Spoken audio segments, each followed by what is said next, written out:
Cheers to 224. 24. 224. Cheers. Water with Mio. What flavor? Water. It's like a blue raspberry mixed with a normal raspberry and lemon. Two different types of flavors at once. Think about wild berry. Think about wild berries. What did you guys say you're drinking? Water. Arnold Palmer. Water and an Arnold Palmer? Yep. Yeah, I don't deserve anything good tonight, so I said I'll just drink water because I'm a loser.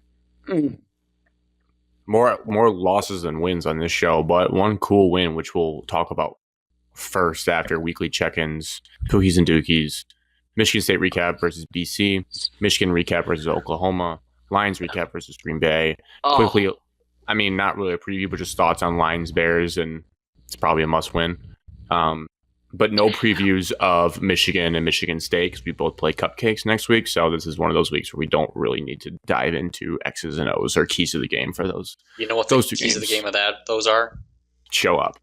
Show up, get out there healthy. Boom. That's the key to the game. I mean, Butler beat Youngstown State, so that tells you anything about the state of Valpo. Yeah, that was like 20 years ago. Probably like 5 years ago, but it's one of the top 3 biggest upsets in college football history, which are Michigan versus Appalachian State, Butler, Youngstown State, and now Adrian College, Valparaiso. Never forget. Go Bulldogs. It's AC awesome for life. We lived through all 3 of those. Yeah. What are the odds? Where were We you? have connections to all 3 of those teams. All 3 of the teams. All right. Without further ado, Alex, weekly check-ins. Any news and notes in your life? Any good stories? Since Wednesday last week. What'd you do Thursday, Friday, Saturday, Sunday? What'd you do? What do you do when you're not talking to us? Had golf. Reviews. 4. Alex, what's the temperature down there? 4. Let me guess. Alex, you were outside at some point today. You couldn't just like tell me. 7. Oh! Thanks. Oh, yeah. Probably like 87. 85. I don't know. Fair. It's warm. Still humid? Still hot. Mm. It was like 70 when I walked outside this morning, so not bad. I would never not wear dry fit if I lived in Texas. I wouldn't own cotton clothing. It would just be all polyester. Dry fit makes you smell, though, if you start sweating. Bad. Real bad. You guys will So smell why that. would you only wear dry fit?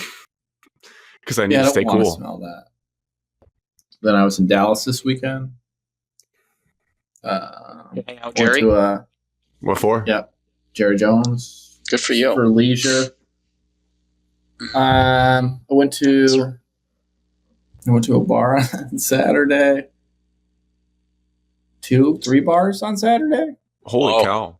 Booze hound. Just like bar hopping, I guess. Do you have day something you drinking. need to tell us, though? Are you okay? Do you want me to end the weekly check-in, Grant? I can. I mean, whenever I drink, you just accuse me of being an alcoholic. So 3 bars in one day is alarming. I don't drink that often. I mean, it was just like they're all like right next to each other. It's like you just leave this one, walk to the next one. It's literally next door. You were pounding Shiner Box, I heard.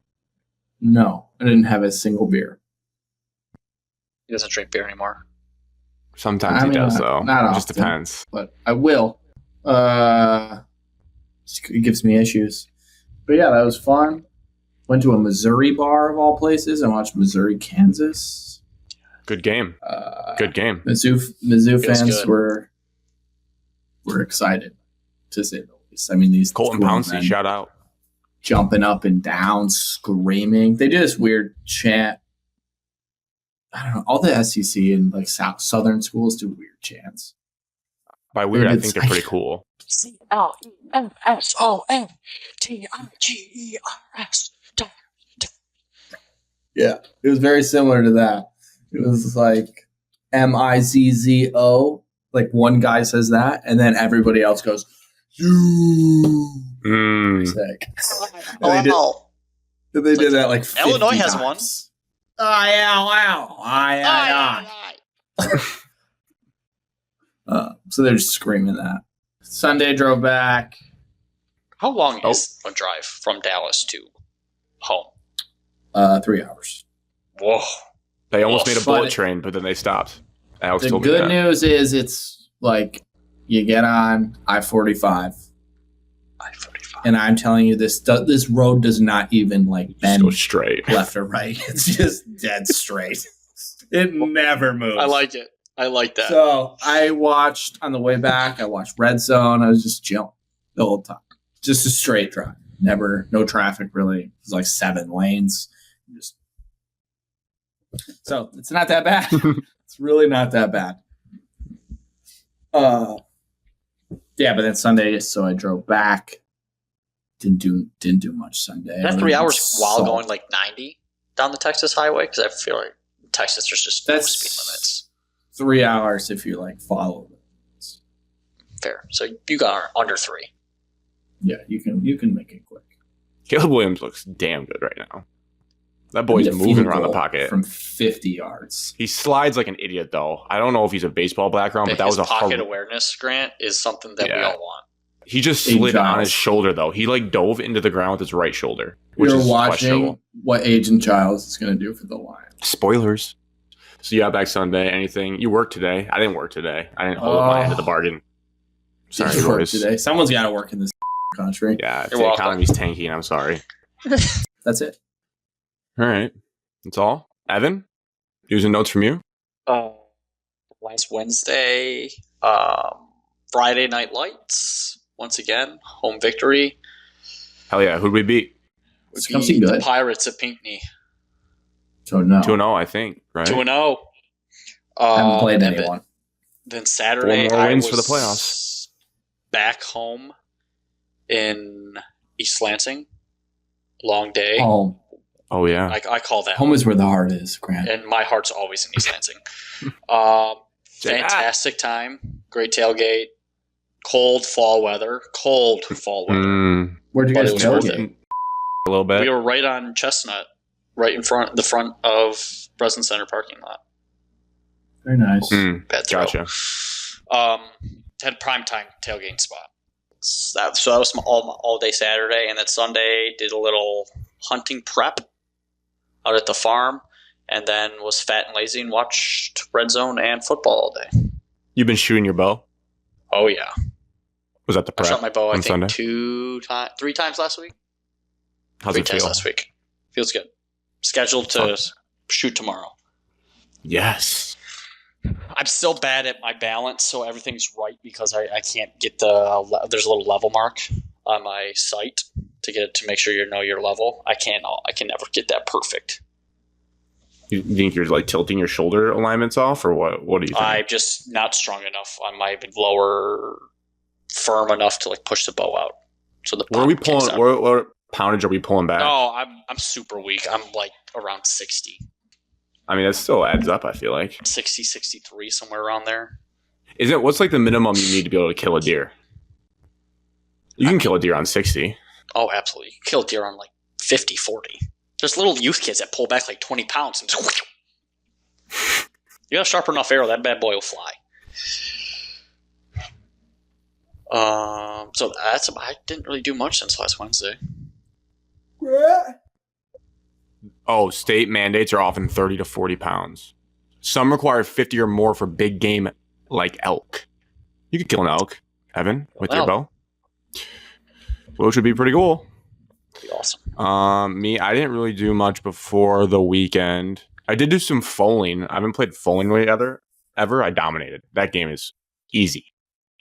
Yeah. I was spinning that rock. Just like oh my god. I mean, it was a small football. It wasn't NFL size, so it just felt like a Nerf ball in my hand. I was just spinning that thing. It is a little stressful game where when you play next to other people, like if their football misses, it can knock your pins down. So you have to play like defense, which I wasn't expecting. So that part gets a little dicey. That was 60 seconds too much on foaling, I think. Okay, thanks, Alex. Didn't do anything Friday. Packed for the trip. Saturday, left early in the morning to go to Manistee, Michigan to see. We stayed with Marissa's grandma the day before. Saw her family on the way up. I think it was a celebration for 906 Day, which is the area code of the UP, if people didn't know. I'll show you guys this video. When we crossed the Mackinac Bridge, we were greeted by a parade of tractors in the right lane, which made the process on the bridge take probably an extra 20 minutes to get across because the entire right lane is just people Super driving their cool. John Deeres. Very UP. It was a little cold, as you can see by the wind as well. Nipply, Did you drive up on Saturday? Yeah. It's left early Saturday morning. National Youper Day on Saturday, Grant. Yeah. Well, 906. Evan, you zoned out there. You had to have. I did. Yeah. Sorry, I received a text message Missed and I was the reading whole intro. I was like, okay, you didn't hear it. But that's good to know. It's called National Youper Day. Yeah. So I'm guessing the parade was because of that. They literally just drove them across the bridge, and then that was it. And there was people there with like photos taking pictures of them across the bridge. So good drive. Watched a lot of college football. Had a good shout out to Clyde's burger place in Manistee. Very good food. Stayed up as late as I could. I stayed up for the entire Michigan State game as well. Marissa tried her best. She fell asleep right before overtime, which is brutal because put in a lot of work to make it that far and then fell asleep. And then Sunday woke up, left early again, wanted to get down to Lambeau early as we could. You gain an hour or two going to Central Time. Get down there, parked. I'll get a little bit of Lambeau now and then a little bit of the game. Very cool, as people say. If you guys have any questions about it too, you can ask them as I tell us. I might miss parts, but it reminded me a lot of a college town, specifically, like I'm sure East Lansing's obviously the same way. I've been there, but like Butler too, where like you just roll up in a neighborhood and there's all these houses, and then like in my case, Hinklefield House just appears. That's how Lambeau is. Like we were just driving down the road. There's like a grocery store and Ace Hardware, which is we parked right next to there. $30 in the back of a parking lot next to Ace Hardware. Then you walk down the street and there's Lambeau, and then everyone's tailgating in all the houses. People are just parking on the streets. It's very lot different than obviously Metro Detroit, downtown Detroit parking. Went to Titletown first. A lot of bars around there. Very cool. Titletown is a very cool spot, which I think they built. We looked it up in 2017. So it's got a couple breweries, taco place, stands everywhere to drink. You can also bring your own booze in. Like we had a cooler just filled with, 25 beers and seltzers, and you can just walk with that into Titletown, even though there's other bars there. You can just drink whatever you want. On benches, there's cornhole, there's all these basic games. There's a big hill, big grass hill that people can run down in the winter time that becomes a sledding hill, so people can sled. There's an ice rink in the winter. There's a big football field you can play catch with. Very Midwest, very clean, good time. And then we went and met up with friends of the show, Connor and Cormac, at Cormac's family and friends tailgate. Tailgate was good. We were there for probably about 2 hours before the game. Went in. Lambeau's pretty cool. It reminded me a lot of LSU in the sense, the way it's all like, there's no open ends of the stadium really. It was even more built up than LSU, where both sides are kind of built in with suites, and then they added an extension on the right side, so there's like more like third level seating on one side, but I think it seats 15,000 more people than Ford Field, all bleachers, so you're packed in there like sardines, kind of like the big house, but it was fine. I will say this, the one, I guess, critique, and it might be biased since this was an opening week game, the Lions playoff games are louder than what Lambeau was. There was a few moments that hit the decibel level that like it was ringing in my ears. And again, I don't know what the playoffs are like there, but I do think having the dome on top, even though you have 15,000 less people, is a difference maker because just sound escapes through the top no matter what. So that's a hat tip for us, I guess. Walls. Yeah. Flyover was sick. The plane flew pretty low, very close to the stadium. Weather was great. Like to your point, Adam, it was like 63 degrees, football weather, sun out.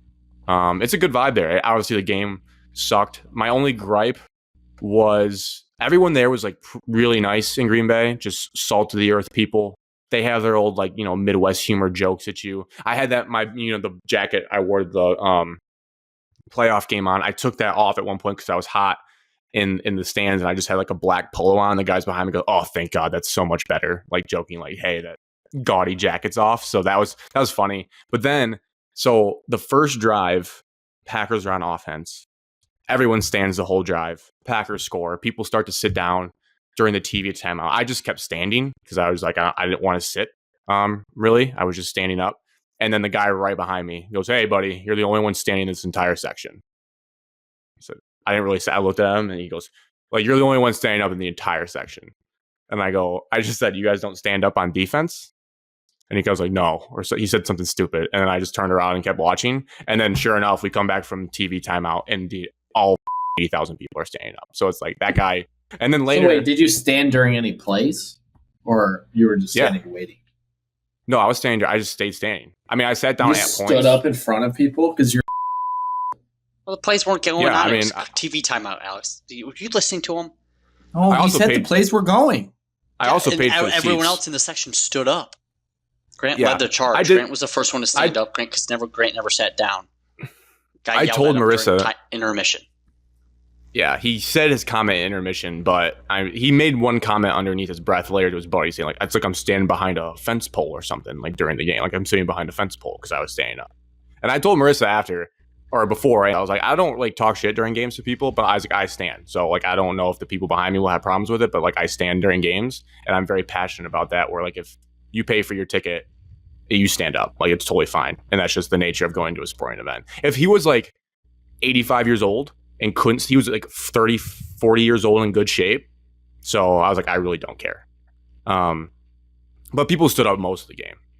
And he jumped the gun too early on that one. But that was the only gripe I had. One guy, when I went to the bathroom, it was just hilarious. They're so passionate about Lambeau, and they should be. It's a cool spot. He's like, so what, like, what did he say? Oh, where are you from? Just Packers fan chatting me up outside the bathroom. I was like, Rochester, blah, blah, blah. He's like, what brings you here? And I was like, oh, like season tickets and, Marissa's family, blah, blah. And he's like, so it's your first time here? I was like, yeah. He's like, do you like it? And I was like, yeah, it's cool. Like, they're just, they're nice people. They're giddy. They want to show off their spot. Sucks. And then like the classic, like, do you piss in a trough? No, it's very modern. They've done a good job. It's all like, sorry, Spartan Stadium's better. Mainly like self-serve food where like they just have, you walk in and there's a heater on to the concessions, and it's just rows of cheese curds and chicken fingers that you can just grab a basket and then you walk and you pay. Like it's very fast process. Cheese curds were out of this world. They were phenomenal. Probably the best cheese curds I've ever had in the stadium of Lambeau. Then what did the one guy say? We asked for a picture at the very end, which was poor timing, but we were smiling. He goes, so I'm surprised you're still smiling as I'm sitting there with so I was like, all right, buddy, just photo. Like I'm not doing this right now. Shout out to the guy who sent that to me. Oh yeah, she did. Yeah, I was like, there was a live photo. And he says, "You still happy over there?" And Grant goes, "Take the picture." I said, "Take the picture." The guy that sat next to me, shout him. He was wearing green and yellow overalls. Older guy, no shirt on underneath. Looked like he knows how to party. And him and I were talking like the whole time. And so the second half, we go down. We have a nice drive at Fluster as we just get a field goal, and then we got to stop. Derek Barnes blew up like a 3rd-and-1 play, and we got to stop. And I was on my feet like, "Let's go, Derek Barnes!" And I'm like the only Lions fan like yelling in the area. He just kind of looks. He looks at me and he's like, kind of got like a weird look. I was like, we haven't stopped you all day. Give me that one. He goes, all right, you're right. And we were like laughing about that. But he was a good guy. And then at the very end, I kept doing my bit with like, it was 4 minutes to go in the entire game. And we're down, 20-21. And I'm trying to shake Marissa and Heidi's hand. Like, hey, congrats to you guys. Good win. They would not do it. They're like, we're not jinxing it. I was like, this game is over. We're not scoring 3 times in 5 minutes. No, you're being for sure. No. I was like, that's what you do. No, that's I didn't want to wait. I didn't want to wait to the buzzer. And then so that guy and his buddy, the guy in the overalls, I went to him and say, hey, these guys won't shake my hands. I'm trying to congratulate on the win. They're like, they won't shake your hands. He's like, I'll shake your hand. He's like, thank you. Appreciate it. I was like, yeah, like great game by you guys. Like we don't need to wait till it's all zeros on the clock. So yeah, that was it. Left, stayed in Appleton. Got some really good Taco Bell in Appleton, Wisconsin. Just a disgusting amount. And I think I ate it in like 2 seconds. So that was good. And I woke up an 8-hour drive back today. And now we're back in Michigan. 0-1 on the season. And I've lost the last 3 Lions games I've gone to, and the last Pistons game I've gone to. And the Tigers game you went to. And the Cincinnati Reds Tigers game that I went to. So I told the chat, and you said it was mean, but like seriously, you shouldn't go to Detroit sporting events anymore. I can't live like that forever. I have to be able to break the seal. We'll go to a game that's like a guarantee, and if we lose that, then... We play the New York Giants at home, I think, this year. Play the Browns. We play the Browns at home. Go to that game. Maybe that's it. Browns. We might. Yeah, that was pretty much it of Lambeau. Cool spot. bad experience in the game. To the house. Because of how we played. Shall we get into Pookies and Dookies? I only wrote down one of each this time, both for NFL and college football. Yeah. Would I like to go first? Anyone have one burning a hole in their pocket? Evan, go ahead. I do. I have one burning in the pocket. I just want to get it out of the way. Dookie of the week, Florida Gators. Ruined our future trip in October. How scumbag you are. They didn't ruin it, but it lost. No, they ruined it, Alex. If it makes you feel better, Evan, I did check ticket prices, and they were the same, if not a little higher still. They could go down, obviously, if Florida loses more because they have a gauntlet coming up in between our games still. But yes, Dookie, in the sense we kept looking at the Florida schedule saying that's a murderer's row, but everyone overlooks South Florida, and of course they lose to South Florida. And I've also had to hear about DJ Lagway for like 3 months, and they go and lose to South Florida. So that's tough. Yeah. My Pookie in college football will stay on college football. The Mississippi State Bulldogs and Brandon Walker. Electric win for them. That is like peak college football when like a team has been so shitty for so long and they get kind of like their signature win. You're playing the 12th team in the country. They're rushing the field. They had a sick touchdown, I think, towards the end of that game, like a 60-yard bomb. That is peak college football. We're like, that's like when we beat the Vikings when we were 0-12 with Dan Campbell. You're just like, yes, I forgot what it's like to win a meaningful game. So good for them. Alex. Dookie. Just week 2. It was just Dookie. You know, the schedule was not great. You had such a jam-packed week. You always do this. You had such a great week 1, and then week 2 just no real matchups that really got it going. Baylor SMU was a phenomenal game. I did watch that game. Phenomenal game. On the CW in a bar in Dallas. Dookie, the CW network. There's no business college football games being on that network. Tom Brenneman. There's a ranked game this week on the CW. A ranked matchup. It's an ACC sponsor. Yeah. I don't know what it is, but is it might be the biggest game in the CW's history. Oh, yeah. It's the big CW game. Clemson, Georgia Tech. Is that right? That's what's on there? I think so. No. That'd be the only ranked matchup in the ACC. No. I think no. That's it. No. Yes, that's it. Yes. It's USF Miami's on the CW. Top 20 game. On the CW network. Can I say Dookie on that, Alex? Just to piggyback, the Duke Blue Devils. I thought that they would give Illinois a good game, and Illinois steamrolled them. Duke plus 3.5. Same. I felt good about it. They sucked. Picks this week. Holy shit! I haven't booked. I've had like 5 wins in 2 weeks. JD was on fire at one point when I sent that text. He was lighting up the picks. I need to put a little more effort this into week it, and second on the season. I'm like dead last, probably. The whole thing. Evan, do you have a Pookie and Dookie? Dookie, I already said mine. Pookie, the Missouri Tigers. Because I had to beat Lance Leadership. You had to beat them. So, and they did. Oh, you would just hate Kansas. Well, that's why you worked that one in there. It worked out. My NFL Pookie is Justin Herbert. I was able to watch most of that game on Friday night, and he blew me away. He played really good, and I was like, damn, this guy. Friday night, Grant? That game? What? Yeah, Friday night. I was able to watch most of that. Herbert. Justin Herbert.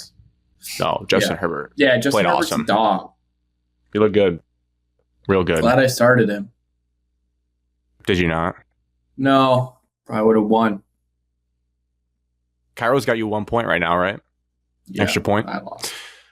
Dookie, Miami Dolphins. I can't think of a team that probably had a worse opening week to the NFL season getting just steamrolled by the Colts. Tua is officially... My Pookie was about to be Daniel Jones. So, shout out Danny Dimes. He's back. It was the Giants. I feel like he does this, though. He's like Jr. The Giants are the problem, not Danny Dimes. I feel like Daniel Jones does this where he like sucks you back in, and then you realize that he's Daniel Jones. I like Danny Dimes. Guy's got talent. If I had a bank, hey, he won a playoff game versus the Vikings. People forget. He had a really good year and got paid a fat contract. They also had Saquon Barkley in that game, but people forget he did win a playoff game. Correct. They definitely did forget that they won a playoff game not that long ago. Danny Dimes and Saquon. Yeah. Who's their coach? The same guy. Dabble. Brian Dable. Yeah, they had a nice pass rush. Any others? I tried to limit myself this week. No, like I said, it was a Dookie week, Dookie slate. The NFL games, looked like it was week 1. Yeah, that's a good point. What are you talking about? Dookie, no preseason action for starters. Dookie. Yeah, it's just like all the big names. Now, a lot of big names struggled. It looks like maybe a Pookie fantasy-wise. It looks like Emeka Ibuka was like awesome right out the gates, which is rare for a rookie wideout, so he might be the truth. And Pookie, Derrick Henry is still really good, minus the fumble at the end, but still. Do you want to talk about a balls out call? That ball was out. That was like oh my God, that ball's out. But it's pretty remarkable how good he still is. Yes. Did you see the stat that was going around that he still needs like 500 yards to match how many yards he put up in high school football? And he's been playing in the NFL for like a decade. Yeah. I would have liked to see Evan try to size up Derrick Henry in the hole in high school. Evan loves Derrick Henry. Just go low. His jersey. Kirby Joseph him. I would have jumped on his back and he would have just taken me. He probably did do that to a kid at some point in high school. He probably did. Like a wait, we're not talking about Michigan Central today because that is a scary matchup for the Wolverines. They beat San Jose State. They just lost by 500 to Pitt. They lost 45-17, and Pitt's probably better than Michigan. You want to bet on the Michigan Central game? Would you like to? Is that what you're saying? We can bet on the spread. Yeah. I'll take Michigan spread. I'll take Michigan. What's the line? Look how giddy this troll is over here. 27.5. Yeah, I'll take inside Michigan. The football number, we win by 4 touchdowns. I don't know, dude. Bryce Hunterwood, not very good. Not very good. Okay. Did you call in a 97-1 this morning? Are you planning to tomorrow? Hey, Grant. It's Robert here calling from southwestern Detroit. Long time, first time. We're not doing Michigan long first. Time, first time. Just curious, though. After what I saw on Saturday, I'm pretty sure Bryce isn't the guy. Do we have anybody else in the leagues? Thanks. I'll hang up and listen. We pay him all that much NIL to do that shit. Yeah, let me tell you about this guy named Jaden Davis, Mike. We're going to do the winners first. We'll get to that. We're going to do Michigan State recap of Boston College, a 42-40 win. Wait. In overtime. Trivia question. Okay. Wisconsin can you name? Got it right. No. Can you name the undefeated football teams in the state of Michigan, collegiate and above? Adrian College. Yep. Michigan State. Correct. Grand Valley. Correct. Ferris. Correct. I don't know anymore, really. Michigan Central, Tech won their second game. They lost. Michigan Tech. Michigan Tech won their first game. They upset somebody. First win in like 30 years. I think that's Western, Eastern both lost. Yep. Eastern lost to you. Long Island. The team that lost to Florida last week. Yikes. Yeah. Unfortunately, the Wayne State Warriors lost to Tiffin 34-7. So damn it. Tiffin. That is it. You named them all, I believe. Grand Valley, Ferris, Michigan Tech, Michigan State. What about Saginaw Valley State? Adrian College. What about Davenport? No. Well, Calvin. No. What about Hope? Do you know who Davenport's quarterback is? Another trivia question. I do not, Alex. Sorry. Well, he was a former four-star, committed to Michigan State and played at Georgia. It's Messiah DeWeaver. Dwayne Mathis, Evan. Good try. Close enough. That's pretty close for Evan. Since Alex trolled me about the Michigan game, Evan, you can give your takeaway. One takeaway from you first on the game. One takeaway? Yeah, we'll go back and forth. Biggest takeaway from the game. Yeah, what do you feel about this game? You were there. Could be big picture, how it felt emotionally, anything that stood out to you. Anything. I loved every second of it, and I had a hot take if we would have lost that game. I was going to say it's because we're wearing these blank type of uniforms. Candy ass. A lot of people liked them. I did not like them. I would rather wear green, but I thought the combo looked. I didn't like them. biggest takeaway, okay? I'm going to say his name wrong. Frazier needs to touch the ball more often. I am tired Mackay of Frazier. running back by Say it, Evan. Mackay Frazier. Say it. Mackay. There you go. Yeah. There's no L in there. It's not Malachi. It's Mackay. More touches. More touches for on the him. ground game. Yeah, 14. Get the ball to JJ. God, he's wide open. Tao More. Tolliver did have a touchdown, though. Called back. Alex's guy. Oh, did Called it get called back. back? I just looked down at the Holding iPad penalty. and he was in the end zone. Holy. On that Questionable. touchdown, premature Questionable. fireworks got shot off. Yeah, I was going to say. They did not show the flag on TV until after I had already fully celebrated the touchdown. That's mean. Yeah. I was not happy about it. Hey, Mackay Frazier had 17 carries, 7. I want more. More touches. Like 25? We want to tank his NFL draft stock and run him into the ground while he's in the L. We want to run him into the ground. Young legs. Evan, I think Blake Cora in 2023. Hold on. This isn't fair, Evan, what you're saying. Brandon Toulis had 4 carries. Tao Tolliver had 1 carry. And Frazier had 7. Maybe Evan could have just phrased it like he looks awesome. I just want to run the ball even more. Yes. He deserves to have the ball in his You hands. just want to run the ball more. Passing game, running game, whatever. 5 yards. Kickoff returner. No, well, yeah, maybe. No, we have a good one. Alante Brown did well. Here's another hot take. Young amateur athletes should not try to jump people. Oh, Murray Kelly had a rough start to this game. Rough. Yeah, well, try telling that to Jeremiah Love, though. That was sick. It's he does somebody it all else the try to time. jump somebody. Colson Levenhill, the guy from Michigan. I was not happy when he tried to jump him in the ball. I think he got up to like 8 feet in the air. Omar Curley. That was scary. I was like, what is he doing? He did get up really high. That's the feeling when G would hit you on a wave on Evans Lake, and you're just like, how do I come down from this? And then the ball is free, and I'm off the tube. And next thing you know, they got to go in the other way. Forgot how bad Grant was at tubing. What do you mean? Boston College helmets under the lights are phenomenal. Sexy. I mean, this is like 50 takes. When do I get to give one? Go ahead. All right, Evan, we'll tap in Alex the troll now. That was your punishment for trolling. Okay. Oh, actually, Alex, last one. Yeah, go ahead. No, you can go until you're done, Evan. Punter, Eckley. Oh, best punter I've ever seen. His ball flight, I just love watching him punt the ball and then watching it go straight up into the sky. The one that landed on the one, I screamed off the foot. I said, oh, that's too deep. That's in the end zone. And that bad boy came down like a torpedo, just straight down. It was phenomenal. People are making jokes. Best punter ever. Dude, this dude's unbelievable. No, TV doesn't do it punts justice. Are unbelievable. You have to be live to see his ball up in the air. Worth the price of ticket. Get there Absolutely. to see Ryan Eckley. Every single ball is like inside the 20 or inside the 10. Cheer for Michigan State to go 3-0 just so you can watch the punter come on. Did a Conor McGregor celebration? Oh, a long celebration. I did see that one.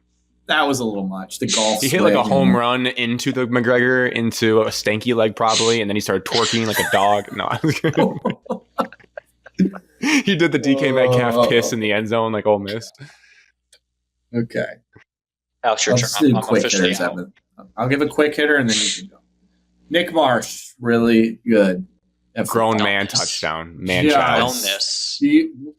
We'll get to the gutless side, but no gutless approach there from Nick Marsh. That's how Evan would have looked on Derrick Henry in high school. That dragging grown men into the end zone. Just refusing. It's awesome.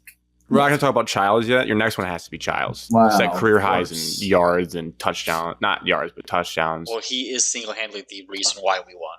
Hands down. Big Ten offensive player of the week. Interceptions. Shared Big Ten, though. They always give it to 2 people, Grant. Really? I don't think so. Yeah. My team never does well on offense, so I have no idea. Big Ten offensive player of the week, Aidan Chiles, was a superstar in this game. Mobility, throws, no turnovers. The capability of where you're just screaming, no, just physically willing the team to victory. Something, again, Gutless was thrown around a lot yesterday about Michigan on how they played Saturday. Not by me, but by Michigan fans who listen to this podcast. KFM, that word of the day. Shout out. Aidan Chiles not gutless. And Nick Marsh not gutless. This was two dudes that just wanted to absolutely win a football game, and we're going to do anything it took to do it. Alex, did you love or hate the more QB? You said, well, two dudes. That's why I just said hot. Word association. Two dudes? Yeah. Hot. Did you love or hate the more quarterback run designs? Well, I love it. If you have a quarterback that can run, do it. Well, some people get scared every time. QB power call, Evan. QB power Evan, to score the touchdown in double OT. I thought that was our 2-point conversion. Evan, we don't have a 2-point conversion after that because that was it. We just wasted it. You have to hate it, though, because you don't like running quarterbacks. He can throw, though. Like, very well. He's not a running quarterback. Is Aidan Chiles Lamar Jackson of the Big Ten? That's going to put Evan in a predicament. C-Dub said that Aidan Chiles was Lamar-like on Saturday. No longer Jameis, Lamar-like. He was pretty good. I mean, the haters of Aidan Chiles are all now supporting him, which I don't really appreciate. I'm not sure we should be accepting him back that easily, but I knew this was coming. Grant, Section 7 I stuck around 6 started Aidan Chiles' chants during the game. Aidan Chiles. You guys did those during the injury? Not during the injury, during when he was balling out.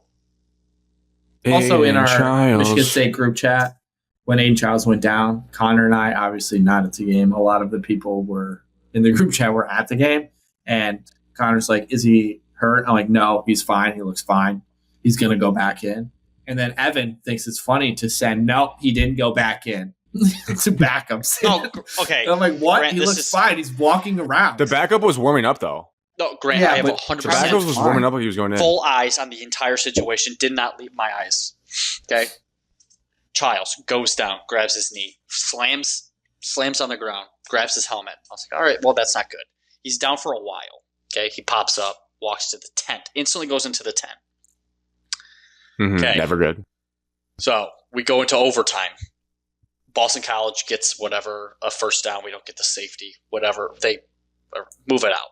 Clock's running. Okay. Number 11 has the oh shit moment. Somebody probably told him, like, hey, buddy. Oh, where's my helmet? Yeah.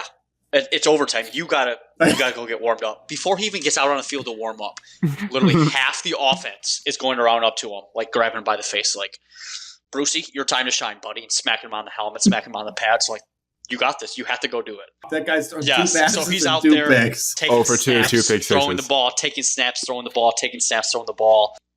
They have the coin toss. Chiles still in the tent. Still in the tent. Okay.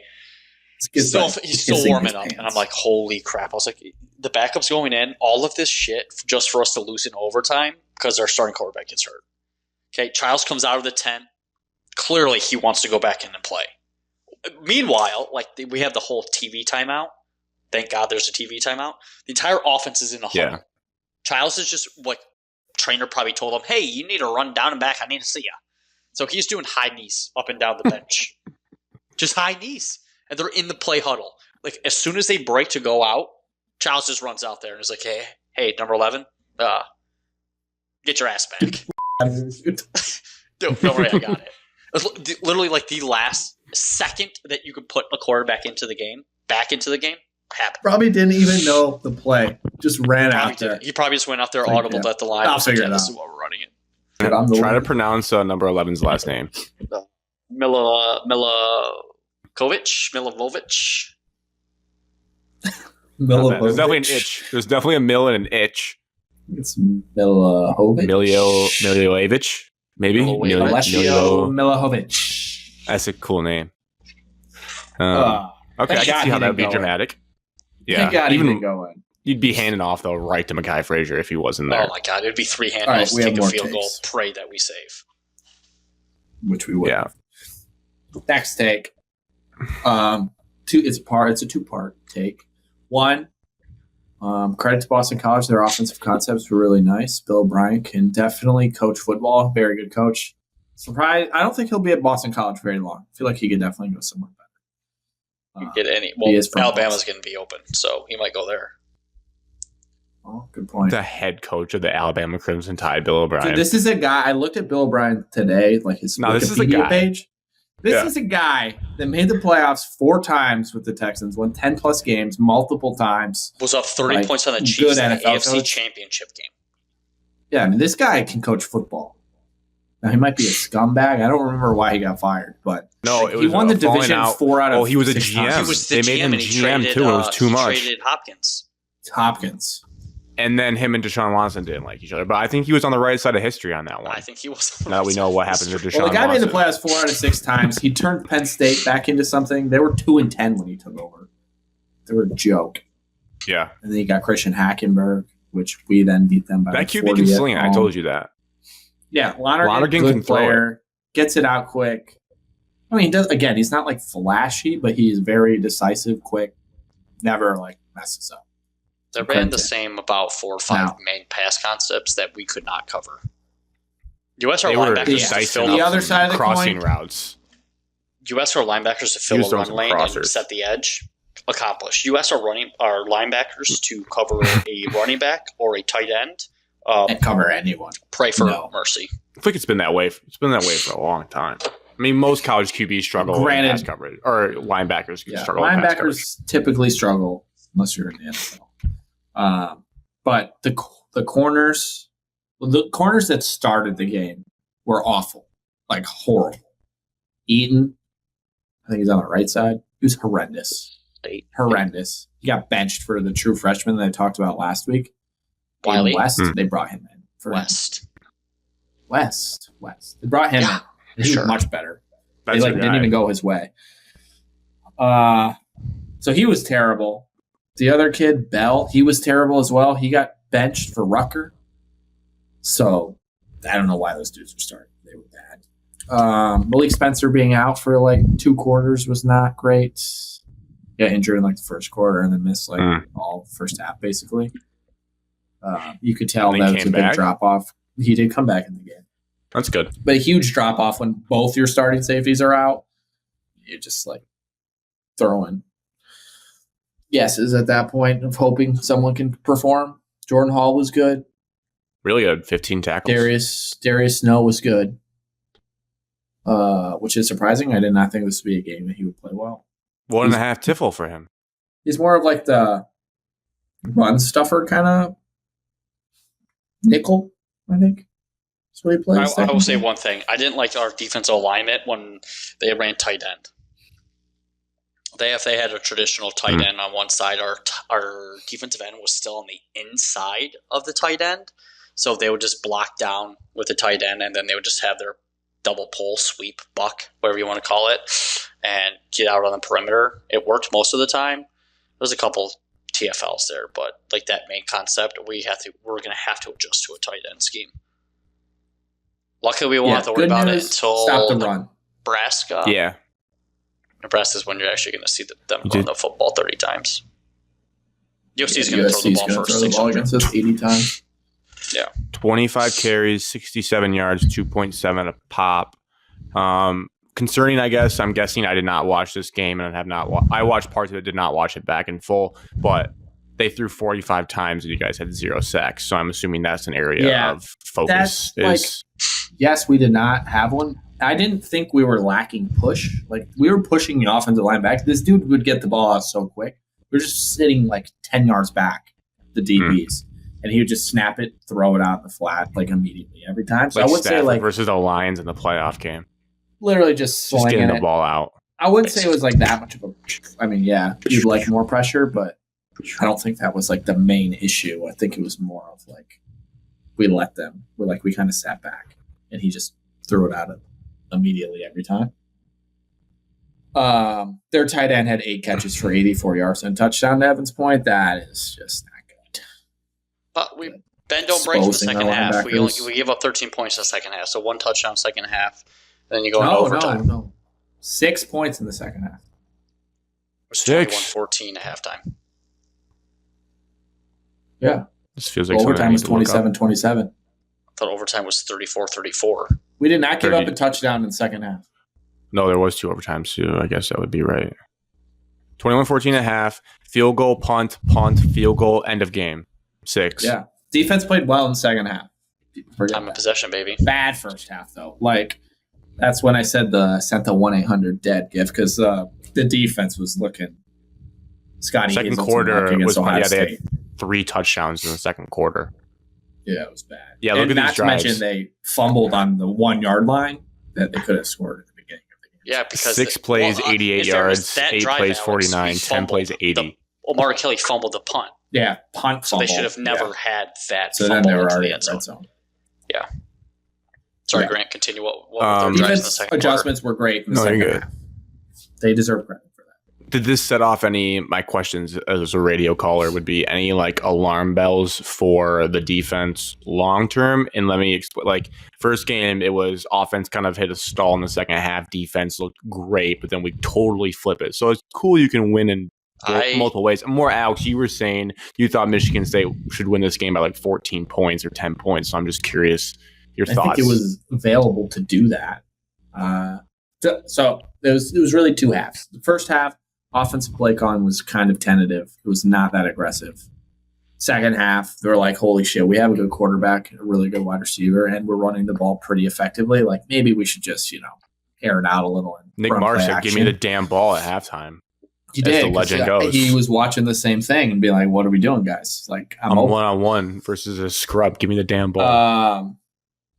So play calling was much better in the second half. And a lot of it is like setting up the play calls. Like you're running like the same play 1,000 times and then you're going to run play action off it later for a touchdown. A little boot, yeah, a little zone. Cool. Fine. Love zone. I'm not that patient. I want to score right away. But, and then defense was so bad in the first half and then it was good in the second half that we brought it all the way back. So my concern about the defense, no, I think they're going to be a defense that stops the run, struggles against the pass, but it's just going to bend, don't break in that scenario. Against teams like Iowa, probably like Michigan. We don't face many passing attacks. Like we're going to face USC in that 2 weeks. That's about it. USC is going to be a problem for sure. They've got athletes all over the field.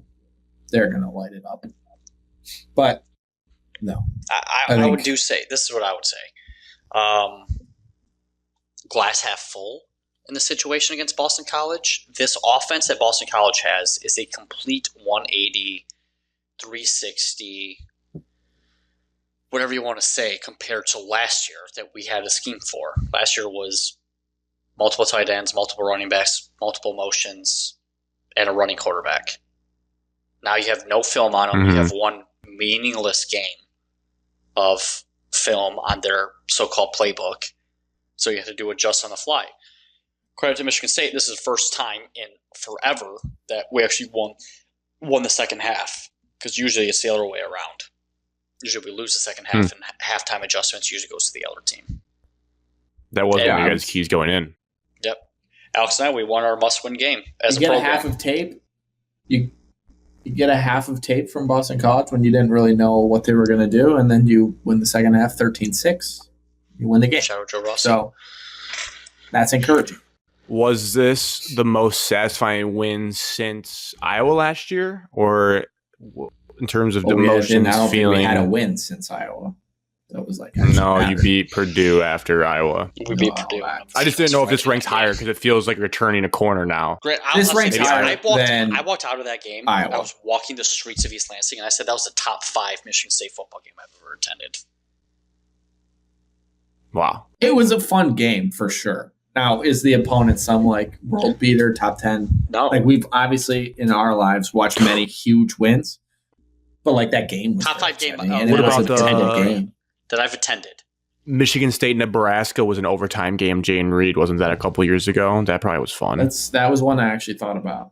2021, because that was the game, K9 year, yeah? This game triumphs the Jayden Reed Nebraska game. The Jayden Reed Nebraska game was boring as hell. That was a 2020 game. Like 20 point, we won 23-20 or whatever it was. That game was boring. Cribbed a punt to win. Yeah. That game was cool too. This just felt like a game where good buzz then. We're finally seeing like the fruits of the labor. We feel like, I know I'm going to say this and then Chiles will throw 3 picks or something in like 2 weeks, but it feels like we have a quarterback that at We've the always very had him. least He is just going to had give to go everything he has, and is tons of talent. Yeah. You have Take a a guy stab. where if your defense is poopy, can keep you Like hanging he around. can, like I feel like we can win shootouts. We can be in shootouts. I still think the defense is going to have games where they're really good too, and it won't be like I don't think all of a sudden we're a 10-win team because we beat Boston College in double overtime. I feel a lot more But it's confident in encouraging our to know that 50-50 we have made a games. lot of progress. Yeah. And, well, big picture wise, we went into this season being like, yeah, we need to see them win this because they should. But we all say they're starting 3-0. It's not like it really changes. We still need to see. Right. I think we said USC is our circle it and let's see how that looks type of game. Now they have to play at 11 Eastern time. So Yeah. that Travel wherever. Now, spread moves 20 the other way. to be fair for Alex to keep it balanced, and again, that you can do whatever you want with this chart, but we have to be transparent with the chart. My eyes went left on this thing. I was like, oh my God. Yeah, I mean, Stealing if you watch wins, the first half, which was nice. like I think 90% of that is because of the first half. But Grant, if you First half watch looks I like don't we know were how they not in the calculate same this, score but watch, if you look at the stats, overall yards per play, Boston College wipes the floor with it. I mean, sacks, penalties. I mean, you name it. Obviously, Boston College looked like they deserved to win. But if you just straight up eye test it and don't look at any of the stats, I think it would be a different number. Yeah. I mean- It's credit, though, to find ways to win when you maybe don't play your best. At least one side of the ball doesn't play their best. We Do more they than account doubled them for- up on the ground. Yeah. Does this account for punting? Like, I think so. I don't know exactly. It's a very confusing algorithm that I haven't really dove into. It's not like that one QBR rate that we looked at where you could kind of like do the math in your head. it's literally like yards per play. Expected it's yards like per play. Yeah, expected. That's EPA, whatever that fancy thing is. Expected And points the added guy who based makes on it, the yards. he even said, he's like, this is not a great indicator. It's just like something that can make you feel better or worse based on what you look at. Yeah.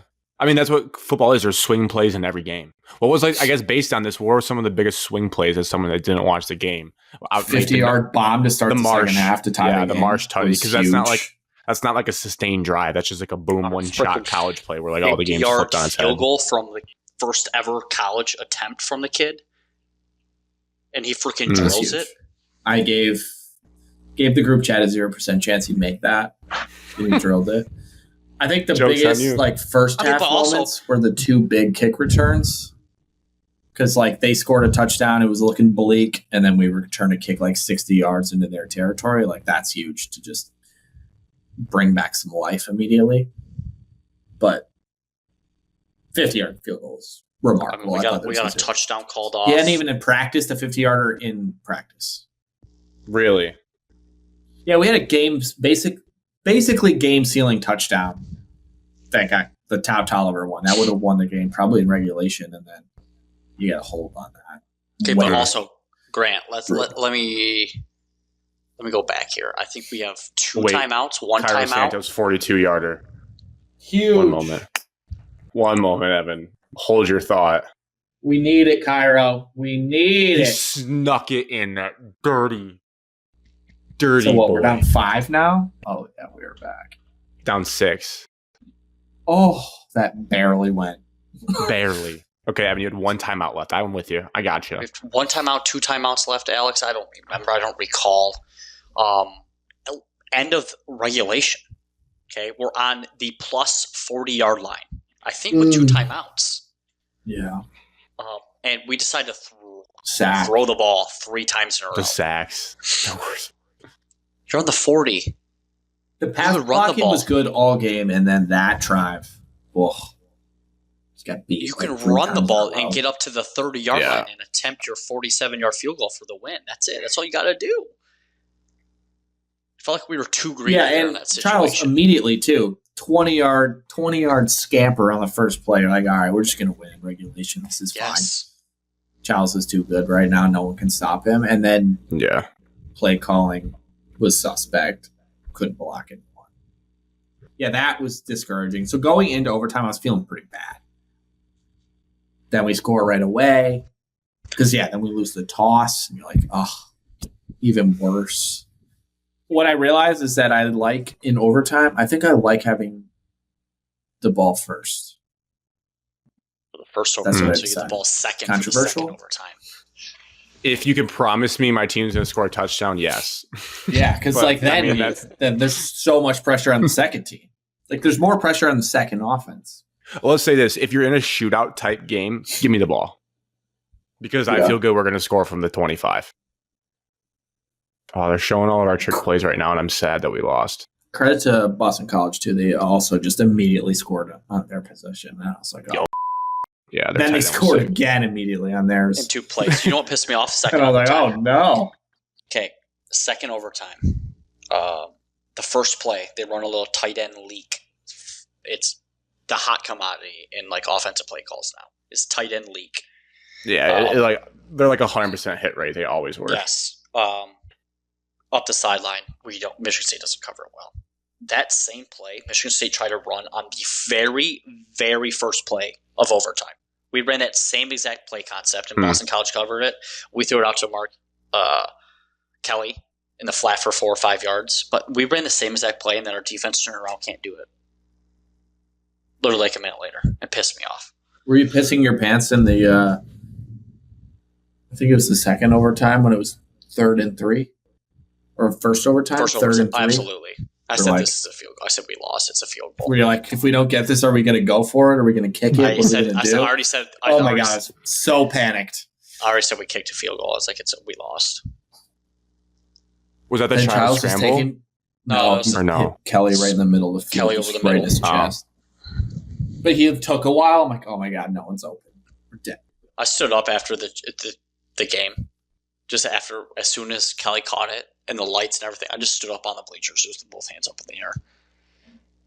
Yeah, I think the announcers kind of jinxed it because on TV, I could not tell, like, he rolled right and he let go of the ball, and the announcer was like, "For the win!" And I was like, I can't even see if this dude's open. Where's he throwing the ball?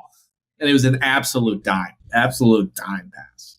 Put it in the bread basket. Just drop it in the corner bucket.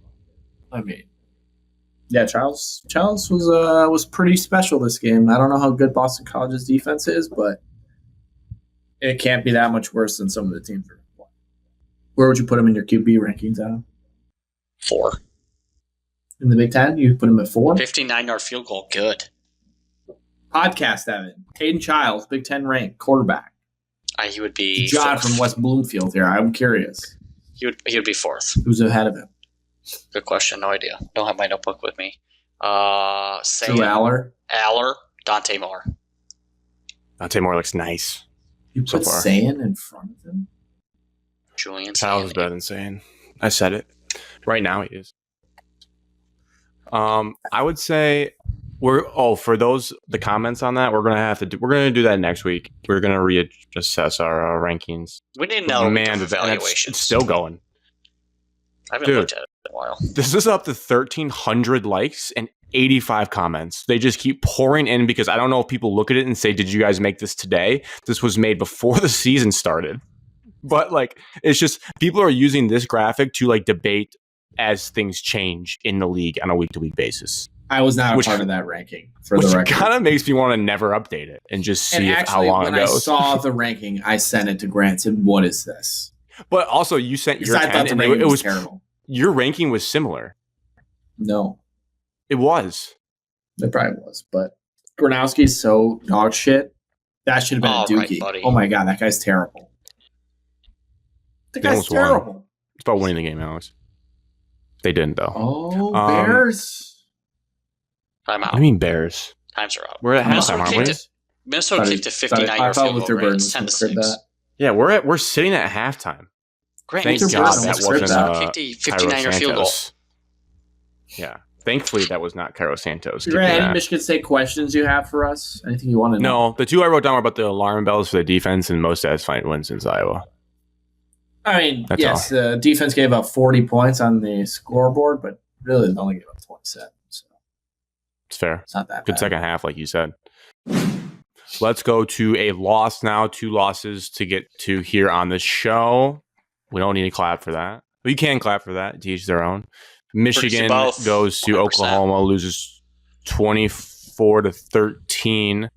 My first takeaway of the game, though, before you guys ask me I'll sit in the pocket and take some questions. I learned that Oklahoma calls their stadium the Palace on the Prairie. That is dope. That is cool. That's a good nickname. It's dope. They did it for Toby Keith. Just I thought it was cool. Dope, probably not. That probably aged me. I didn't need to say dope. I never say dope. I overthink it when I don't want to swear. It was dope, bro. All right, so you're ready any for questions? Yeah. And I have my own takeaways that we'll get to if we don't cover them in the Hunter questions. Dickinson on the sideline. You find that out? Great question. I don't know. Dickinson was on the sideline. Was he on the Oklahoma sideline? For Oklahoma, yes. He was on Oklahoma sideline. Is he a coach? He played for Kansas, dude. Even if he has a buddy, he doesn't care about what school he went to. I don't know. Let's not waste any more time on him. But that should have been a bad omen that he was on Oklahoma sideline to start the game for me. Question 2. Pissed me off. Evan, feel free to jump in whenever you have a question.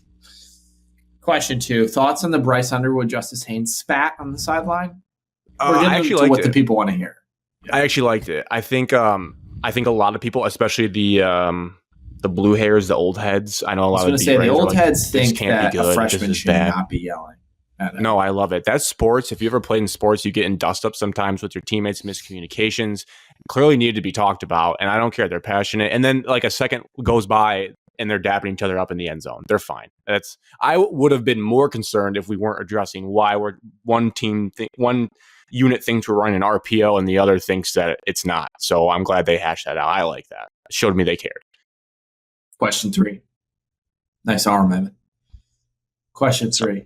Marlon Klein plays in this game. Michigan wins? Question mark? No. That's what I hear.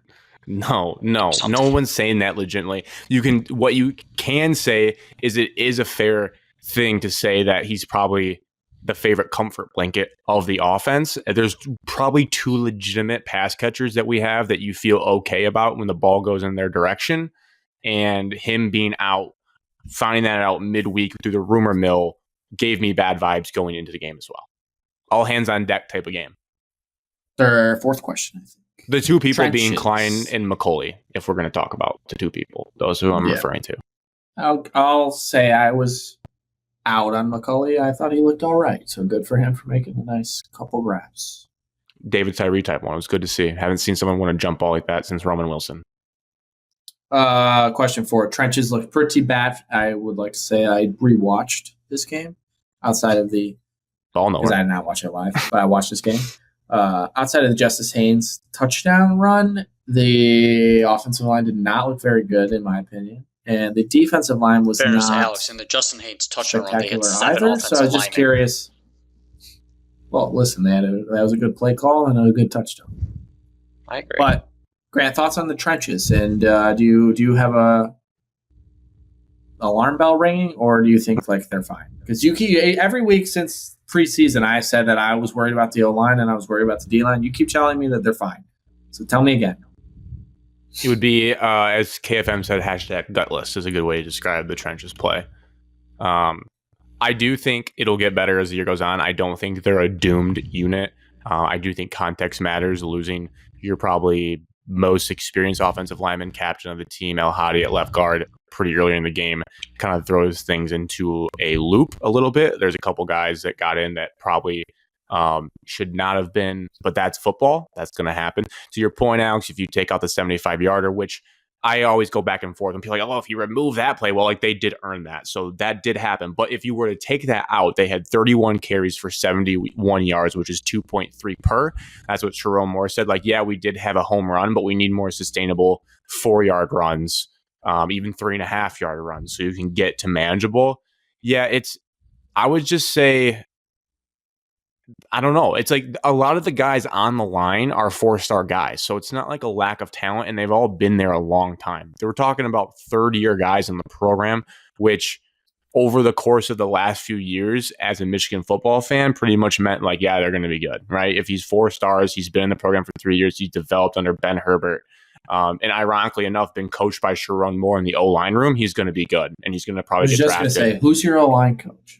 Grant Newsom is right now. He went from tight ends to O-line, and he was regarded as one of the better young coaches on the staff. But again, it's tough when, like, you think about Alabama, Saban teams, the DBs, which is his specialty, were always sick. So when my head coach is an offensive line specialist and the O-line room is getting dummied I'm like, ugh, that shouldn't happen. That's a huge red flag. Mel Tucker, Credit- DB's guy. DBs were terrible. Credit Jonathan though, Smith, QB guy. Hayden Child's pretty good. credit to Oklahoma based on national people, and they even talk about the SEC. That probably is going to be the best defensive line we face the entire season. Just based on how people, not me, talking about Oklahoma, they're like beat reporters and nationally too, talking about guys that I don't know, but being like, yeah, that's an NFL talent. That's an NFL talent. Like those are some dogs. And they were. That defense flew around. They were like, I remember watching versus Illinois State. They seemed smaller, like just visually to me. Like they didn't have any big bodies, like 300 pounders, but they're so fast and they're like explosive. And it showed. They were like almost too fast for our offensive linemen. So again, acknowledging that is the toughest probably defensive line we'll face this entire regular season. So I would like to think it gets better from there. They were thrown into the fire. But yes, gutless, and that's a problem long term because without running the football, if you're running at 2.3 yards per clip, I don't care about play calling. I don't care about QB play. I don't care about anything else. That's Michigan football. You have to be able to run. Yeah. That was well said. Evan, you got any questions? I think, more, but I'll let you ask him. I have a couple questions. Grant, with your new quarterback, do you want to be more multiple offensive linemen, multiple tight ends, or do you want to spread it out a little bit more? It seems like your offense seems a little too indecisive on what its identity should be. Yeah, I think that's fair. I think they're still figuring out with the new offensive coordinator. I think Chip Lindsey probably is more just, I didn't watch every single North Carolina game, but just seeing box scores, I feel like they were more chuck it football with a balanced run. Like they maybe would throw to set up the run as opposed to just trying to smash to set up passing later. I don't mind mixing in multiple tight ends, 7 offensive linemen, Max Bredesen. I like seeing on the field. Just needs to be a little bit more tastefully done. I think there was a lot of times Max Bredesen was out there lined up as a receiver, and he's not a receiving threat. So I know you can't telegraph, like, if he's out there, it's always going to be a run. I understand you can't give away, like, your tells.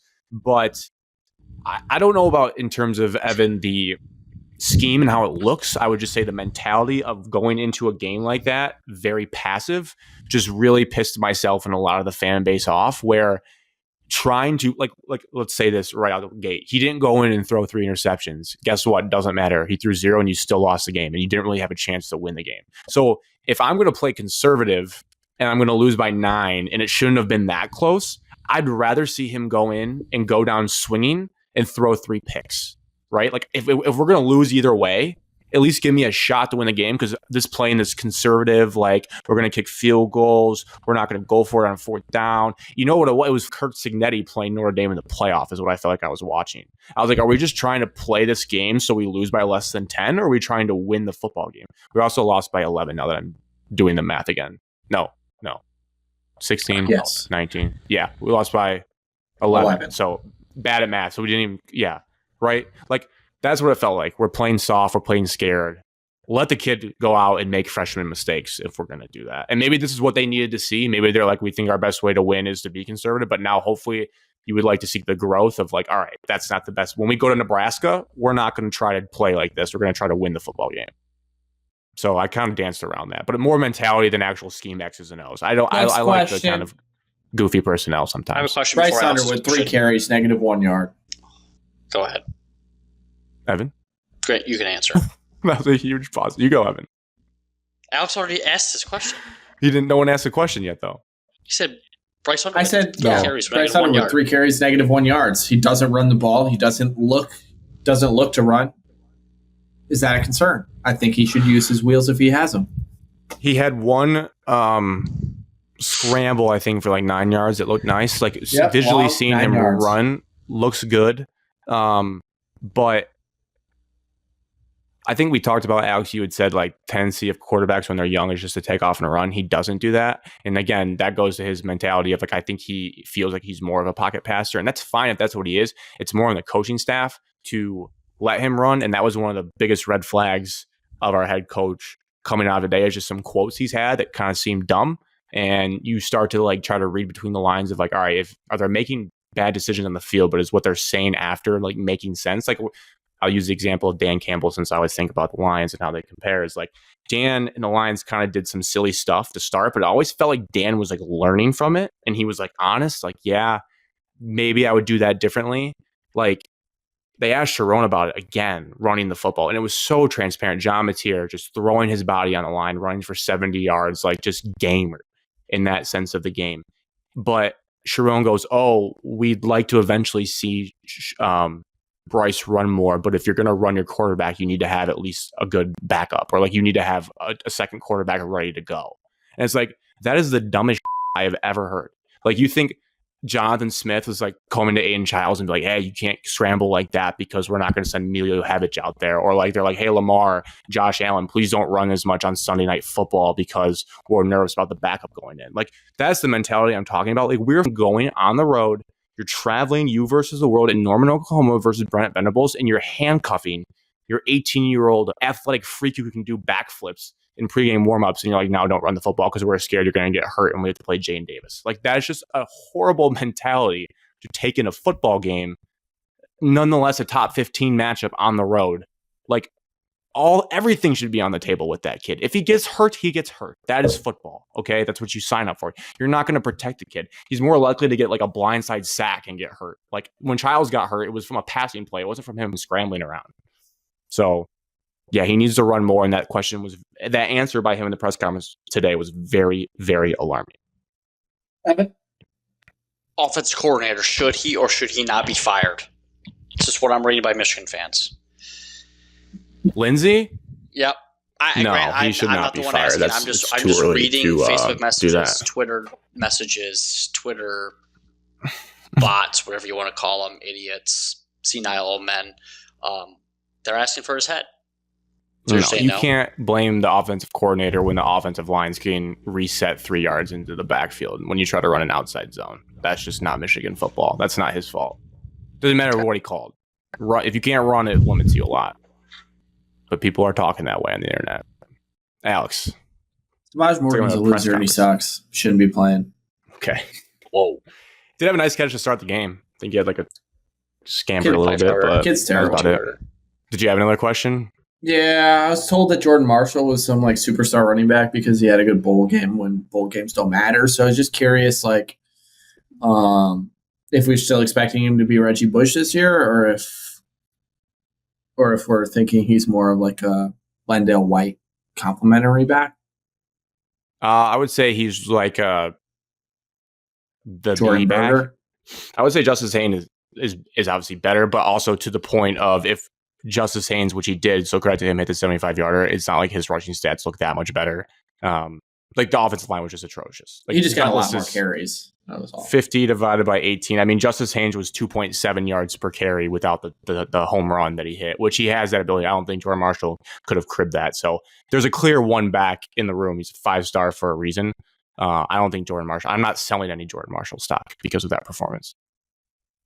Okay. I think my last question then would just be where do we go from here? What's the floor of this team now after you watch that? I mean, let's be completely honest with the listeners.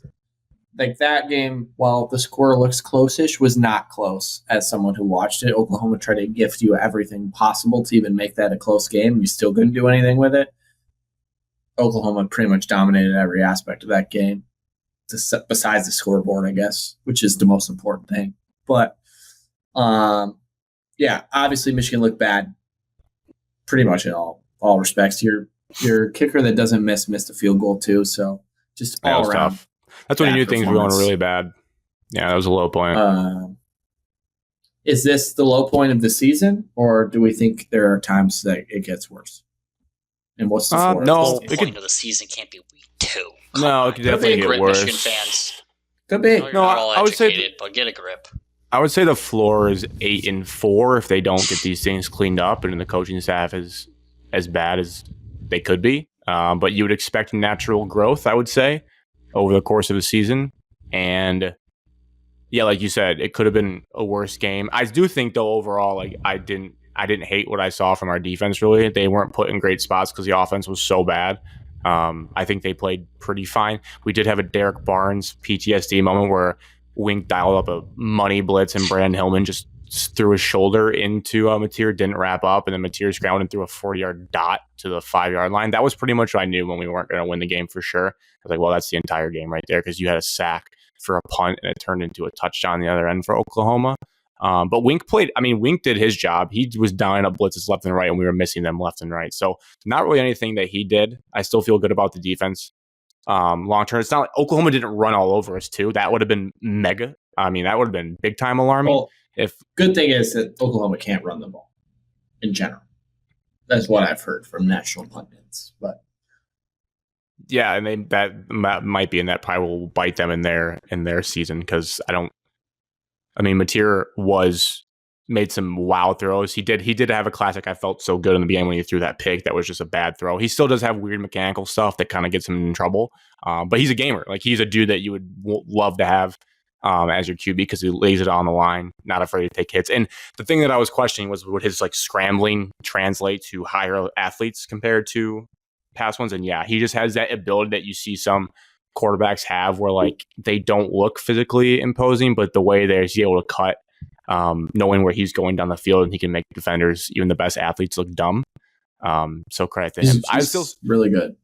Your floor, I would still say, or our floor, I'd say, is 8-4. Definitely low. If we go again, still you guys are good, but if you go to East Lansing and you lose that game, that's lower than this moment. I mean, I do respect Oklahoma, and again, Brent Venables is one of the best defensive play callers pound for pound in the entire country, if not the best still. I mean, head coaching has been iffy, but he got a head coaching job because he was the best DC in the sport. So he's good for a reason.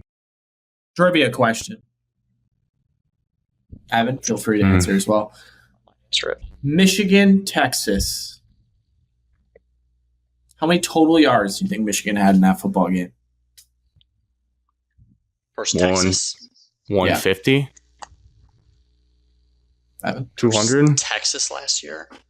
They had 175. 186 total yards last year. So last year against Texas, Michigan had 284 total yards. This year against Oklahoma, Michigan had 288 total yards. It was basically just flipped. You had more passing yards against Texas than you did against Oklahoma. I was told all offseason that Michigan's offense, no matter what, because they had a quarterback, would be better. And I still feel that Michigan's offense doesn't look any better. Not to Bryce's fault, but the offense has not been any better. It's kind of the same story. I think the yards versus Texas is misleading because that was more of a blowout, and they put in their backups. Maybe. Alex, to be honest with you, what's 50 plus 78? 128 of those yards came in the fourth quarter when the score was 31-6. That was not. That's fair. That offensive performance for the Texas was 1,000 times worse. And I know it's crazy because ours is not good. Applies. The offense doesn't look better. You had a 75-yard touchdown, and that was it. And last year, you guys still could run the ball. You had moments of running the ball. Arguably, you ran the ball a lot better than you have to this point. Again, it's through 2 games. The sample size is not exactly huge, but we ran the ball fantastic. Bryce Hunter was 9 of 24. Yeah. And he had a horrendous QBR. Yeah. He was not good. QBR is best. I don't really know what QBR means. QB rate on College Football Reference is better. But I will say, when they were flashing graphics up during the game was good perspective, and they said, hey, these are true freshmen on the road, and this is how they've done. Yeah, no, I You saw some big names be bad. I did not expect him to be good, but the problem is that everybody told me no matter what, this offense will be better just because he's on it, and it doesn't look any better. It will be. It will definitely be better. I don't think, in all fairness, using the Texas game is a great example because, one, that's also at home. We went on the road to Oklahoma. I think Oklahoma's defense will be top 10 in the country. I think that's a really good defense. I do. Texas has a national championship level defense. And again, yeah, I would agree. Your offense was probably benefited in the fourth quarter of that game. But yeah, I mean, half the yards came from that quarter alone. And Oklahoma never really had to give up because it was always kind of in that weird distance where it could get interesting. I'm not that concerned about the offense being worse or the same as last year. The offense will be better. It's just one of those. It's one of those points where you test yourself against Oklahoma. You figure out what's wrong. Part of it's just being really passive with how you call the team. And fans have every right moving forward if you don't make those changes. But you get a benefit of the doubt, at least in my mind, where it's like, okay, this was the punch in the mouth. You can't just bread and butter run your way to points. You got to start getting more creative with throwing, using people differently, and you go from there. But the talent is much better. There's no concerns about Bryce long term. It's just if he went out and balled this game, that's like he's a LeBron, Trevor Lawrence level talent. He's James. Yeah, like a generational, like, oh my God, this guy. If he went into Norman and threw for 350 and we won that football game, I'm like, we're talking about a different human at 18 years old. I would have been stunned. Okay, you don't think so? Regardless, my final point then. If he went in that game and threw for 350 and 3 tutties, he's like in the top of the. I'm saying, but that's the type of like, wow, this guy might be different than anything I've ever seen. He's not. But he's not that. Yeah. No. And to your point, Alex, the skill players play a huge role in that because you can only throw to separation so much. Like they have to get open and they have to be able to run the routes. That's very valid. Like I said, there's 2 I can even remotely count on. Yeah, I think everybody expected. Not everyone. I think most people that were reasonable thought Michigan would probably lose. So it's not like a red flag that they lost the football game. No, it's just preseason pick was a loss. The way they looked, I would think, was a little concerning. Like, it just didn't look like a lot of progress, if any. No, there was flashes. Like, he still gives you that ability to have those long passing plays that you didn't have. Like that pass to Donovan McCulley, that's the longest play just thrown in the air which is huge just for our offense. Which is huge. That's the longest pass play we've had since the national title game. Like we didn't have the ability to throw it 40 yards down the field. Davis Warren couldn't throw that far. Alex Orji couldn't throw that far. Like we didn't have the ability to actually test anyone deep. So it is better. That's how bad it was last year. Longest play. I just think the play calling was the play calling was bad. Offensive line was bad.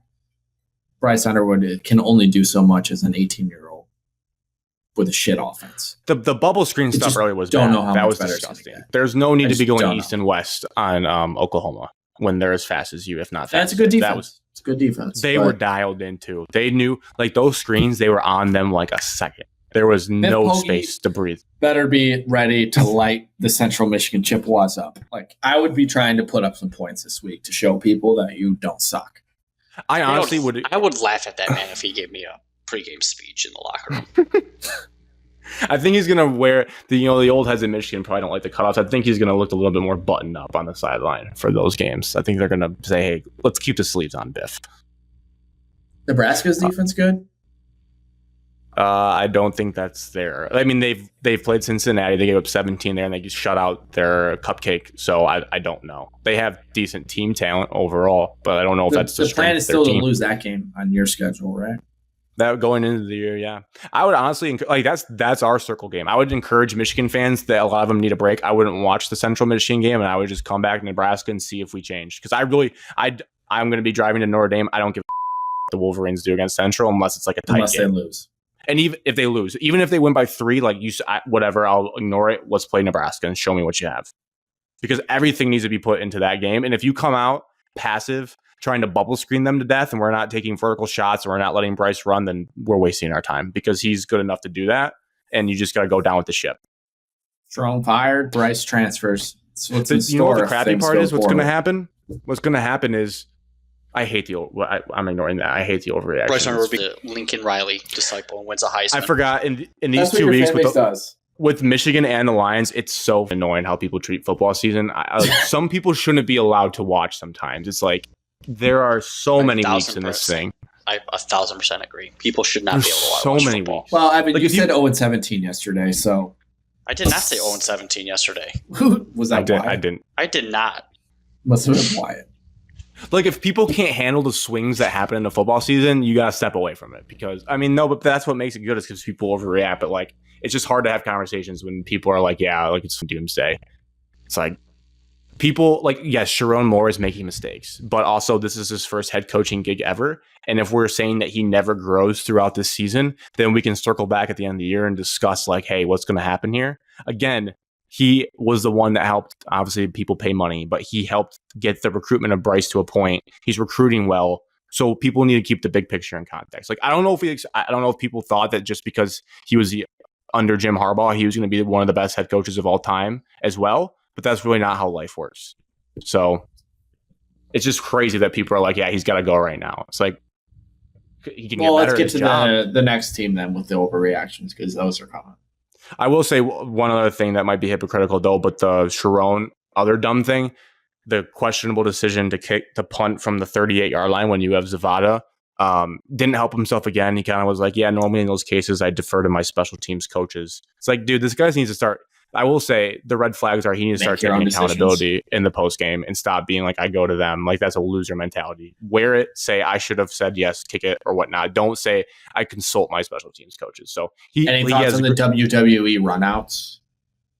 Looks like shit when you lose. Blowing kisses to the fans when you run out and then you do that, you look like a loser. So he's got to learn. It's got to get better, or we can have a discussion at the end of the year.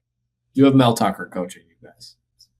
But here's the thing that I told you, I think, to McCray and Ben, I was like, I'm not canning him because he brought Bryson. Like, he earned the right to get Bryce's tenure. Like, because if he leaves and Bryce transfers, then you're dead for a couple of years. You're dead. You got nothing. Unless you bring in like one of the best coaches. Be dark. You'd need a really good coach. Like, I'd rather John Gruden. If he was bad, right? If he truly is as bad as some people in the fan base think, I would rather play it out with Bryce there. Maybe you have a couple 10-win seasons because the kid's that good, and then you secretly get rid of him the 1 year after, and then. But like, I don't want to lose this talent because I do believe in that kid, and he brought him to campus, so he gets that. He earned that. Well, he probably won't if you guys stop this year. I will say, Alex, I know you love this chart, and then we'll move on to the Lions, but we've fallen pretty drastically on the mood chart. We're down to a 74 as a fan base, meaning the middle outlook is dicey, 8-4, fearful of road games. That's where the fan base is at right now. Fell drastically from 87 the week before. So this shook the fan base to the core. I don't know how you would have felt like that after playing. Would you play Fresno State? Who was it? Well, yeah, but I think it starts. People were starting high because they felt good that we'd be near the top of the Big Ten with. If they listened to me all summer, I said that you have a lot of question marks, and no one listened to me. Yeah, we'll see if if it's close with CMU, they'll be down in the 60s. But I would say I'm still probably in like the 80 range right now. I'm just at the lowest end. I still think we're a higher. I don't think you're amongst the best in the Big Ten. I don't think that, but. It's time to it's a three-headed horse race, and what would Oklahoma be right now in the Big Ten? Fourth, second. I think Oklahoma would be a pretty damn good Big Ten football team. I Ohio really State, do. Oregon, Penn State, and I think they'd have Oklahoma would beat Penn State. Oklahoma would have a top 2 quarterback in the Big Ten. Him and Drew Aller, you can debate about. Oklahoma would beat Penn State. It's Ohio State versus Oklahoma. I'll take Ryan Day just because. But Oklahoma would beat Penn State. Oklahoma would probably play worse against Oregon than they would against Penn State. I think it'd be tight. I mean, they're easily top 4 in the Big Ten. Yeah, but I think they're a lot better than you guys, and you're not top 4. It'd be like Penn State, Oregon, Ohio State, and then Ohio you State, can talk about those 3. Oklahoma, Penn State, Oregon. So yeah, I still think we could be top of the. I don't think you're in the tier of Oklahoma. I think you're a tier below them. For sure. Yeah, I would say right now, but I also would like to see a rematch in Ann Arbor at under the lights too, and see how that goes in like 2 weeks. Just see if are we still that bad? 2 weeks. You guys got to play Nebraska first. 2 weeks. No, we changed that game, and we're going to play Oklahoma again at home, so we can see if it comes to fruition that we can get better as a team. I don't think you want to play that game again. I think you would lose even worse because they left a lot on the table. They did. But so do we. We didn't capitalize on said mistakes. Should be able to do that. The coaches should be able to walk up midfield, shake hands, and say rematch 2 weeks. Let's do it again. Let's do it again. Bill O'Brien should get his rematch at Boston College. No. No, he already had that last year. All right. Moving on to the Detroit Lions. Losers 27-13. Green Bay. Let me start with my takeaway here. The main one. Anything else we talk about after this point is secondary. Same hashtag gutless. Can't run the football. Ran 22 times for 46 yards, 2 yards a carry. That's just not Lions football. Anything you talk about after, pressures, offensive line, defensive line, completions, Isaac Tesla's catch, none of that matters besides running for 2 yards a carry against the Packers. If you can't do that, you're not going to win games as the Lions because our quarterback as much as I love him, he's not built to scramble around for 50 yards and supplement our run game. It's not what he's meant to do. And we need to prepare for that. So that's where the game stops and starts for me. Curious your guys' thoughts. Firmly agree the run game was so doobie bad. Couldn't do anything with a run game like that. Yeah, bad. Interior offensive line play as a whole was the reason why guards, we had zero guards and center looked lost. I'll give you a stat here by Sharp Football. Don't know if you guys are going to highlight this, but the Lions ran the ball on 65% of their first half early downs. So first half down. Early down. Okay. Tried to establish, couldn't establish. Yep. Number 2 or second highest rate of any team. They also faced fewer loaded boxes. We only faced 20% of loaded boxes compared to the NFL average was 37%. So light box can't run. On those run plays, we averaged 2.3 yards per carry, 29th in the NFL, 15% success rate, 29th in the NFL. Bad. So, to sum up, the Lions run game struggled despite having favorable run game boxes on Sunday. Can I say something quickly, too? Front 4 dominated the Lions' front 5. Yeah, I saw passing-wise, they had a low blitz rate, too. They didn't even really have to blitz much. They just kind of ran the floor. I would like to say this. I was thinking about on the way home, debating with 2 Lions and 2 Packers fans. Say something nice about the Packers, give credit to your opponent. I'm pretty sure, besides the Eagles, that's the best front 7 in the NFC, hands down. They're 2 linebackers.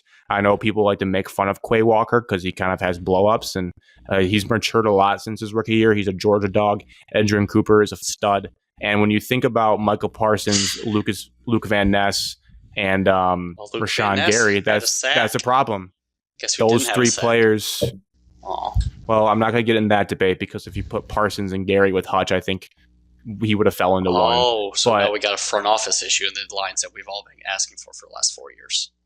Yeah, we need more help on edge for sure, which I think everyone has agreed on. They just hasn't had. But that front 7, that Packers front 7 is the real deal. That no doubt. Their linebackers especially have grown a lot since I feel like the last 3 times that the 3 years we've dominated the Packers. That unit is just a complete difference maker. Because I don't think the Packers secondary is anything special. I think they benefit a lot from that front 7 just causing havoc. So in the past, what do NFL teams do against the Lions? They try to play a 2-man shell, 2 high safeties, probably cover 4, cover 3, combination of that type. Now the Packers came out and said, we're going to do the same thing. We're going to have 2 safeties, and our front 7 is going to have to hold the line. Front 7 held the line. That's basically the motto. Their linebackers didn't drop back into man. They ran a basic zone bubble, and hopefully the pressure gets to them, and the pressure got to us. I also like to comment that turf was slippery. The grass was. Really? You watch all the replays, the offensive linemen were on skates a lot of times. Like bad footing. Maybe we had the wrong cleats on. I 100% agree. First game for everyone. I think they did. Well, that's just bad. Because we used to be on that. I remember Dan used to talk about going to Lambeau and having the right cleats on. I'll say this, the turf, the grass they had in Titletown was real grass, phenomenal grass. Some of the best grass I've ever seen in my entire life. Also, I took a video of it. It was so nice. First game of the year, you have to match the energy of the other team. I don't remember where we were. Last year, obviously, we were home. 2 years ago, we were at the Chiefs. I think we matched their energy. This year, we did not match the energy of the Packers, and they punched us in the mouth, and we puddled like a little, you know what? They were hungry, which is ironic because we haven't won anything. There was a caller. The Packers fans requested, the one Packer fan, Marissa's cousin, Fair, she requested that we listen to 97.1 so we could hear some of the calls from Detroit fans, which I can't argue with. Today on the way home, the Monday reaction show. And I was like, I can't argue because I used to do that for Packers fans. And there was one guy, though, I did agree with him, as one of the calls were. They were like, you would have thought the Lions won the Super Bowl and we had a Super Bowl hangover the way that we came out flat. It's like, it's true. We should be as hungry as ever because we didn't do shit in the playoffs once we got there last year. I know we've won the division the last 2 years, but the mentality should be that we need to get after it, whereas the Packers played more desperate because they've gotten embarrassed the last 3 years at Lambeau. So, Alex, any other takeaways from you? No, it just sucked, every part of it. I got a couple notes. I think there's real concerns. I think there are real concerns. I don't want to be the overreaction guy. I think we'll probably get it figured out. Colton Pouncey had a nice article that he thinks we'll get it figured out probably. So that was good to read. But Ragnow being gone is a problem. Ragnow's the biggest issue on the roster. Ragnow serious problem. Not anything on the defense. I would call him even the pass rush him to come back. He is the biggest issue. He was the last, whatever you want to call it, rope holding everything together. Glasgow was so bad. Band-Aid on our bullet hole. But he was good. He's an all-pro center. I love Jahmyr Gibbs as well, but also the first 3 drives, what was our plan with him? Just throw him a little check down 50 times and let him go for 0 yards over and over and over again. Maybe sometimes you got to bring in Montgomery who can rough people up in the holes and maybe bring some edge. I don't know. Yeah, you bring the hammer first and then you bring in the hammer. You're getting hammered over and over again. And you're just trying to do this. Maybe Ben Johnson knew what he was doing by starting Montgomery. Maybe for realizing that. Maybe. It's just, I think the biggest concern for me, defensively, I don't know what you're doing. When I'm watching my TV and I see Marcus Davenport 15 yards back trying to cover someone, is this coverage? What is this scheme? 250. What are we doing? Then I see Hutchinson 2 plays later doing it. I'm like, this is ridiculous. I don't know what I'm watching. That so was bad at pass rush, he has to drop in coverage because he's useless on the defensive line. Okay, that's not the point I was making. Hot take. And then offensively, there's so many clips that I'm sure you guys have seen where I'm just ignoring. The center and the guards are just going the wrong way, all the time. They don't know where they're going. How do you lose the way you lose at the end of last year, and then you don't even control the things you can control in a game? That now you're a divisional opponent. It's a road game. You're back. At least do your jobs correctly. That was all I wanted to see, at least, so we could get a feel for this team. And everybody's just all over the place. It's what am I watching? Excuse my French, but we looked terrible in all aspects. Penalties, missed assignments, don't know what we're doing. We're dropping defensive ends into play man-to-man coverage on wide receivers. What are we doing? Least competitive game since the Ravens game 2 years ago, where you're just God, we are outmatched. We just had we looked terrible. We looked like we wouldn't beat anyone yesterday. And we looked. I know this is a theme with Michigan right now. We look that Bush League shit with Brian Branch, dude. Oh. I'm gonna try not to swear here, but when you win and you double bird, that's one thing. But you're whipping off Tucker Kraft's helmet, throwing it like a child for 15 yards, and then he dummies you on the next play. He little boys in the end zone and boxes you out. Trying not to swear. What are we doing? That's a bad look. Frustrating. When you win, you can do that CJ Gardner Johnson stuff. When you're losing, you look like an idiot. We look like bad news bears out there. We can't control our emotions, and we're just getting and also Tucker Kraft up your hoop. He doesn't even retaliate. He just kind of looks at you yeah, that's a touchdown. They were so much better. They didn't even stoop to our level of talking crap. It was embarrassing. It was embarrassing. They're not tough. Fun. And I do have some real concerns because the stuff that was going wrong is, yes, it is fixable, but also why is there that many problems? Well, Dan Campbell, unlike Sharon Moore, did put it on himself and said it's because we gave them too much. I think that was a nice way of saying these guys they need to learn faster, because I can't imagine. No offense to John Moore, and I don't know how confusing the install was compared to Ben Johnson's scheme. It should have been a lot of the same stuff. It couldn't have been that confusing to just don't ignore the nose tackle on a run up the middle. That feels First like and 10 pretty on your own stuff. 1 yard line, and you don't know who to block. You just ignore the nose. Kidding me? Dan Montgomery's going to dive out of the end zone so he doesn't get a safety. So I think that was Dan's nice way of trying to protect the players, but his excuse was that we put too much on their plate. I would say maybe my excuse would be maybe when you have a brand new interior line, let them play in the preseason. Yeah, because that's what I said earlier today. They needed snaps. if this is going to be the result, I would rather risk an injury in week 3 of the preseason than get dummied by the Packers to open the year. I mean, I think that's the risk reward you need to start taking. I mean, Evan, you're a coach. How hard is it to know your job? How hard is it to know your assignments in a football game? Like, how do you not know? As an offensive lineman, how do you not know which way to go? It's failure of communication. Alex, every run play, you have multiple calls for that run play based off of where the defensive line is aligned. So you're telling me our young guys just don't know what they're doing? Well, clearly there was a miscommunication on that run play of who's got the one tech. To Evan's point, not to steal your thunder, but that is what they said. They said a lot of Jared's kills.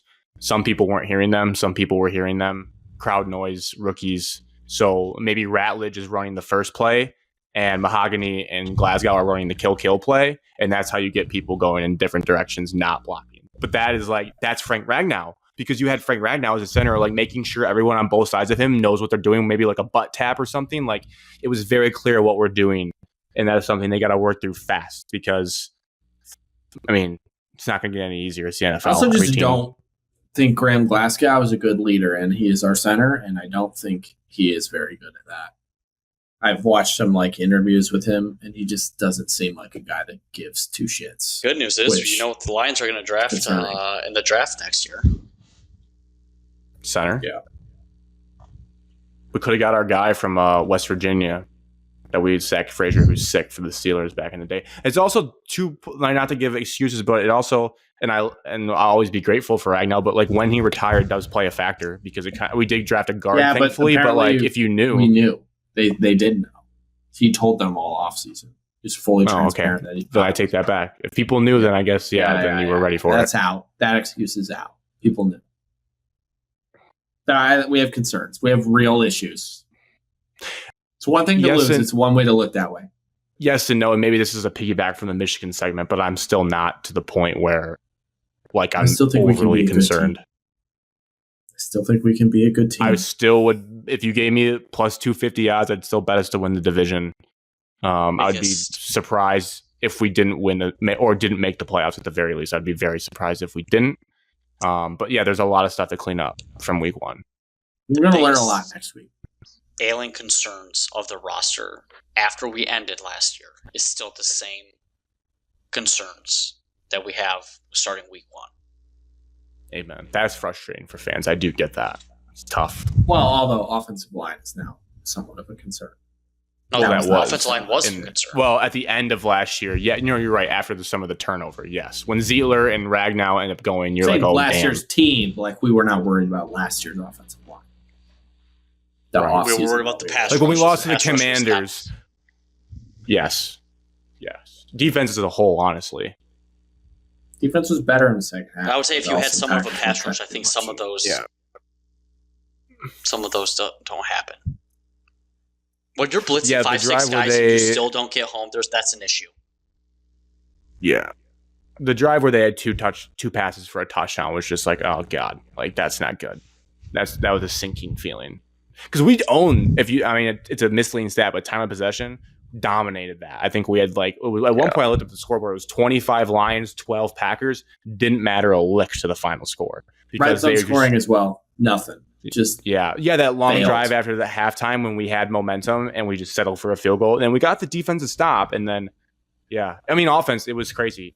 We haven't ran. I looked back. We haven't ran for under that amount. There was one game last year in which we ran less than what we did. Was the Bills last year, and it's because we were in a shootout with them. Question, Evan? Also, people forget, if you want to be positive, we had a pick 6 that would have made it the game 17-13. There's a holding call. Yeah, which was legit. I watched it back. Yeah, it was. 100% legit. Rocky Sin, 2 snaps, 1 penalty. He was slow coming out of college, still is slow. Can't run man-to-man. Can we not return kickoffs? Can we just accept the ball at the 30, 35-yard line wherever we get it nowadays? Why do we have or I don't know, back there? Put our all-pro returner back there maybe? I don't know. Crazy thought. To let Cleve Raymond just return kicks. We're getting the balls on the 20. You just fair catch or let it bounce through the end zone. We get the ball on the 30, 35-yard line now. It was bad. It was bad. It was noticeable. Who's that long hair dude? He's terrible. He's a linebacker. He's a linebacker. But the other guy was even worse. Who's putting him back there? Dan. He's in charge. Dan's signing off on it. Yeah. Let's change that. Like we're almost like smartest guys in the room when it came to that. And maybe we are overthinking everything. Like just put Khalif Raymond back there. I don't know how hard is that. He's wide receiver 4 on our depth chart. He can't catch a pass over the middle. We have Isaac Tesla. We don't need Khalif Raymond protect his body. Like no offense to him, but like kick return. Like you're more used to the team winning. He was the one who had the drop off his chest, right? Yeah, it did get tipped. It was a hard catch, but yes, it did get off his chest. It was a bad look. Also, those screenshots I sent, I don't know how the routes develop. Screenshots can be misleading, but we can't have routes ending in the same area like that. That was like, what are we even looking at here? In defense, I will take I don't know. You sent the top one. Okay, top one, bad. Bottom one, I understand it. Yeah, the 4 across the same level. Yeah, that's fair. Top one was like, what the hell are we doing? Yeah, there was 3 guys running like a bottom one, triangle. you're trying to sit in a zone. Hopefully, a linebacker will be out of position, and you're going to rifle it in there in a quick little curl route. Top one is atrocious. What are we doing? Top one's like triangle offense in basketball. There's like 3 guys running the same in-breaking route. Yes. Bottom one, yeah, again, you're making it very easy for the defense. But also, in fairness, you have to do that bottom route and the quick curls because you have 0 time. We can't do our clear out with J-Mo and run a dig behind him. We just had everybody run the same exact route. Just line them up, boys. Everybody running the same spot, 5 yards apart. There was also a clip. Let me find this. I mean, I have a listener question on my phone. Is whenever we get done with the Lions, the listener question's about the Lions Packers. Just also remember, John Morton got fired after being an offensive coordinator, whatever he was, because it was that bad. We probably should have had more red flags about the hire before. Told you. There was one clip. We have to give the team the benefit of the doubt. Here it is. It's from TJ Lang. Wait. He wasn't. Don't promote from within. We didn't. We hired outside. No, he was part of the Lions organization. Right. But then he left. We could have given it to Tanner.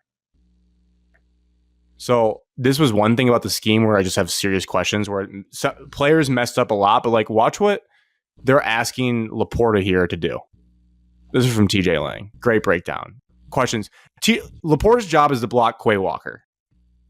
I think that's asking the guy to do too much. If you're asking me, like I don't know how he's supposed to get there and make that play. That's got to be some sort of scheme where like the center maybe, the guard maybe pulls up, but like look off the rip.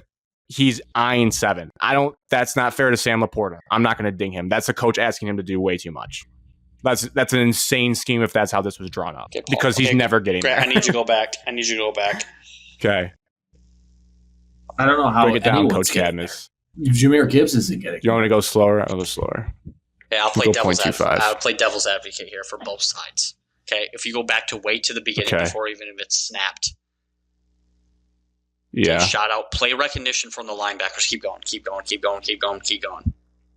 So you want me to like, okay. So, so when he's there, you think he can get there. Quay Walker's creeping to the center. He starts over the tackle. He starts over Decker. And by the time the ball is snapped, he has moved 4.5 yards. So you're saying Jared's got to pick that up? They know the play. Why is he moving? He's pointing. Goff is already going through the cadence. He has already snapped the ball by the time he gets to his spot. So Quay Walker knows the play. Connor Stalions told him. I 100% agree with you. And now he's off. Laporta's never. I don't care what tight end Laporta. He's trying so hard. I don't care what tight end that is. Dude. Jameer Gibbs is not even getting to that block. No, and that's why it's like. If Quay Walker doesn't slide over, sad attempt of Laporta gets to him because Quay Walker would be over Decker. Laporta cuts him off. Yeah. And then you have a cutback coming back to the other side. And Glasgow. Watch Glasgow whiff on Edge Cooper here. Watch this. All right, good. That's good. Glasgow good. Sucks. Ducks his head whiff. So now both linebackers are in the hole on Gibbs. Glasgow sucks, dude. Just breaking down film here on Shout Out Michigan Sports. I mean, Ratledge got. You can get better, okay? Shout out Ratledge. Yeah, good rep by Ratledge. Sewell clearing guys out. Fine. They showed this. That's so that's a good point.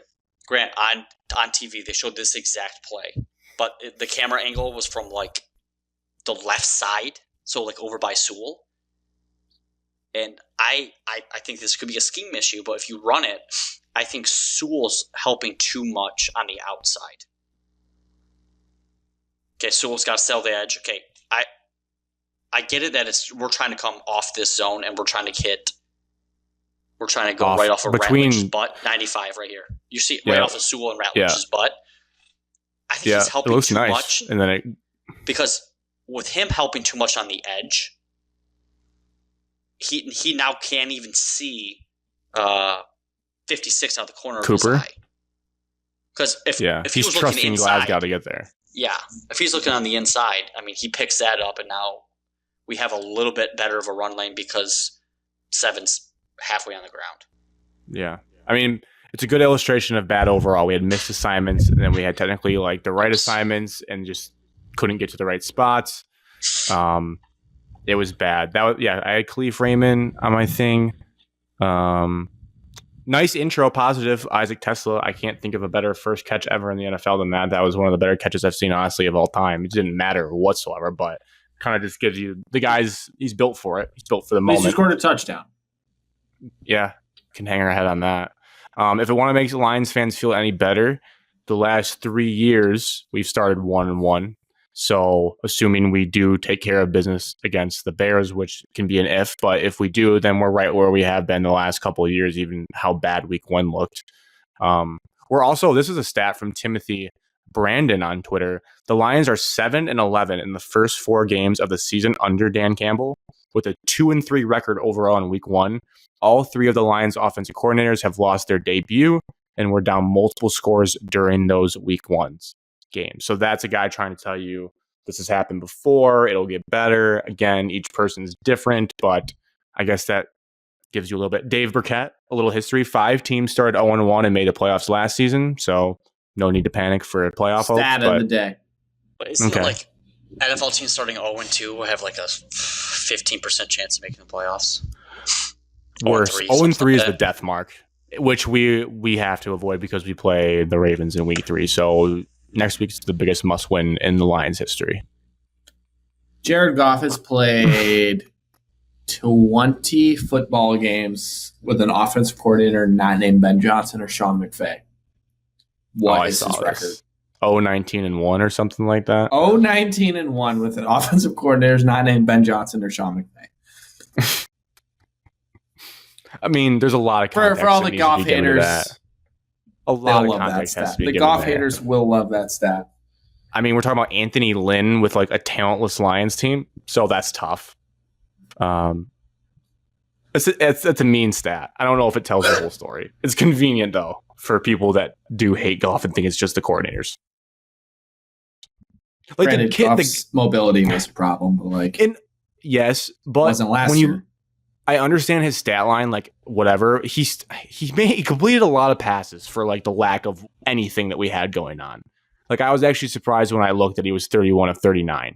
I was like, damn, that's actually more completion. They were all dink and dunks. I'm not going to tell you he was lighting up the world, but there wasn't much going on from the offense for him to capitalize on. There really wasn't a ton of things. We did watch History Boys, another stat that kind of is interesting. We watched NFL history on our own team. Jahmyr Gibbs became the new leader in person who has double-digit receptions with the lowest amount of yards ever. So he had 10 catches for 31 yards. Never been done before in the NFL. It was good. Great for PPR. That's how I lose in fantasy. It's pretty dumb. This also got sent to be mid-show. Brock Purdy, Alex. That's why you lost in fantasy. Don't blame it on Brock Purdy had 18 points. What did Herbert have? Justin 32? Herbert have? 30. Oh, that's my point. This was sent to me mid-show. They have an LSU cam in Green Bay. That man in the white hat is the one who was tripping at me to sit down. So the guy looks like a dad that yells at Little League games. Yeah, he kind of did have that vibe. All right, I don't think I have anything else from this game. Okay. Got sent to me. Gotta find it. All right, this is from one of our top fans. Hey guys, what's up? Okay, once again, I gotta repeat, these are not my words. These are not, I am simply just reading a listener fan question comment. It'll be mean, okay? I'm assuming. That'll be mean. Hey guys, what's up? Fan of the podcast. I just have a few words for one of your reoccurring guests. and want the rest of the viewers to hear how this guy is. Now, I would like to preface this by saying it was all fair game to talk shit about the Lions-Packers game. So this is about someone else. Cairo Santos missed a 50-yarder. Continue. I would have tied it. They handled us well on Sunday. Okay, so one of your listeners. But okay. But you got to be the biggest weirdo to be at the game inside Lambeau Field and openly talk shit in text messages in a group chat. Are the Lions living rent-free in your head 24/7 that much that you can't even enjoy an ass whooping you gave us in person? I don't know. Maybe I'm just a minority, but that's a baby soft move by the Packers fan. And you know who you are. You don't want that to be cut? We want that full thing in there? After I said, thank you for the message, this said person says, hopefully it makes the final cut of this week's episode. So they don't want to cut. I don't know. I think missing context maybe, but it's like unbiased. I think based on the tensions of the game in Lambeau last year, I think there's enough. There's also, to the fans' defense, TV timeouts are so long in the stadium. Like, I would look at my phone. I was texting Alex sometimes, seeing like, hey, we need positive, because everything was doom and gloom. So I went to the only positive guy I knew, and I said, hey, we can come back in this game. So I was texting people, but I don't know if I'm not like a trash talker really during games, because I think it's going to bite me in the ass. But I lean towards the side of, in today's society, I don't think it's like the most loser thing to rip off a few texts in the game, especially with how long the TV timeouts I'll are. also say some of the texts this guy ripped off, I'm not really afraid. Like, he can know that I'm talking about him. Like, acting like the North is theirs and they took it back from us and they won the NFC North yesterday. Like, let's pump the brakes, bud. You call me when you win it. And you can call me if you do win it, but let's relax. We haven't achieved anything yet. We want to know. That's about it. Yeah. Don't be telling me that the North is yours. Evan, your thoughts on in-game texting from the stadium? I'm not an in-game texting of bashing the other team. Only one game in my entire life will I do that every year. I'm also not as passionate about the NFL as said fan, so it doesn't grind my gears. I predicted the Lions to lose, so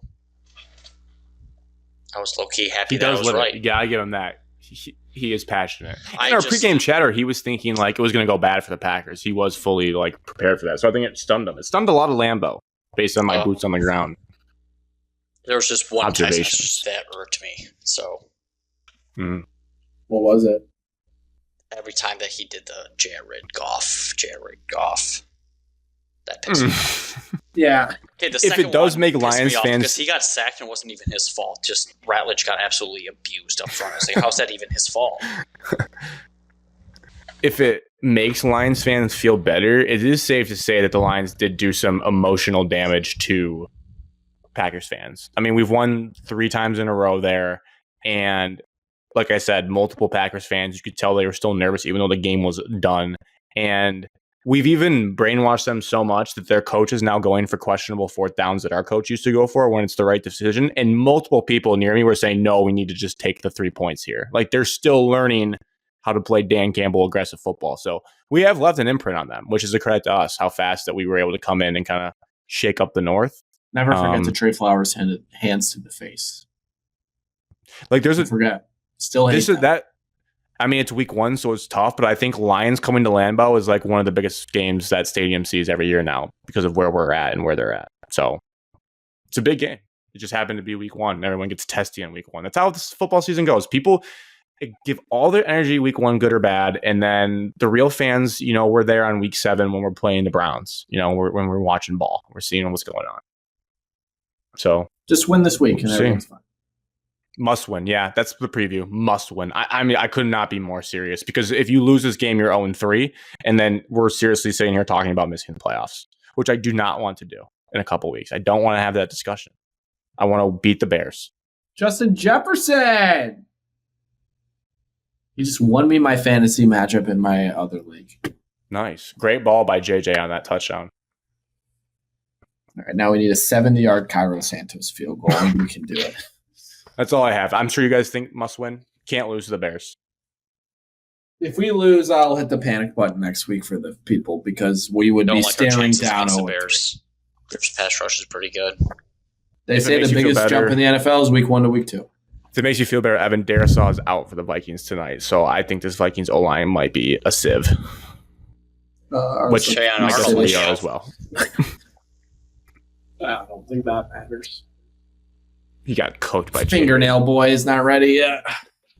It was a good route though too. You think Ben Johnson's going to open up a can of whoop ass on us at Ford Field? Boy, that would be a terrible start to the season. You sounded exactly like a 97.1 caller today. This guy, he wants to talk about rent-free. This guy is so worried about the Bears the day after we just got destroyed by the Packers. He's like, we got to deal with Ben Johnson coming in. You know he's going to want to get his revenge on us. And I get confused who's Carson, who's Anderson. But one of them goes, don't you think Dan Campbell wants to get revenge too for the guy that left and tried to poach half his staff? He's like, yeah, but that Ben Johnson's really going to want to get his revenge on us. It's like, this guy is so obsessed with the Bears next week. It's insane. Like that guy needs to touch if we lose, grass. you panicked? I said yes, because then we're 0-3 because we're not going to beat the Ravens. If we're 0-3, we're having real discussions about missing the playoffs, which would be a travesty for the talent on this team. A travesty. Is there any chance we can beat Baltimore after what we watched last night?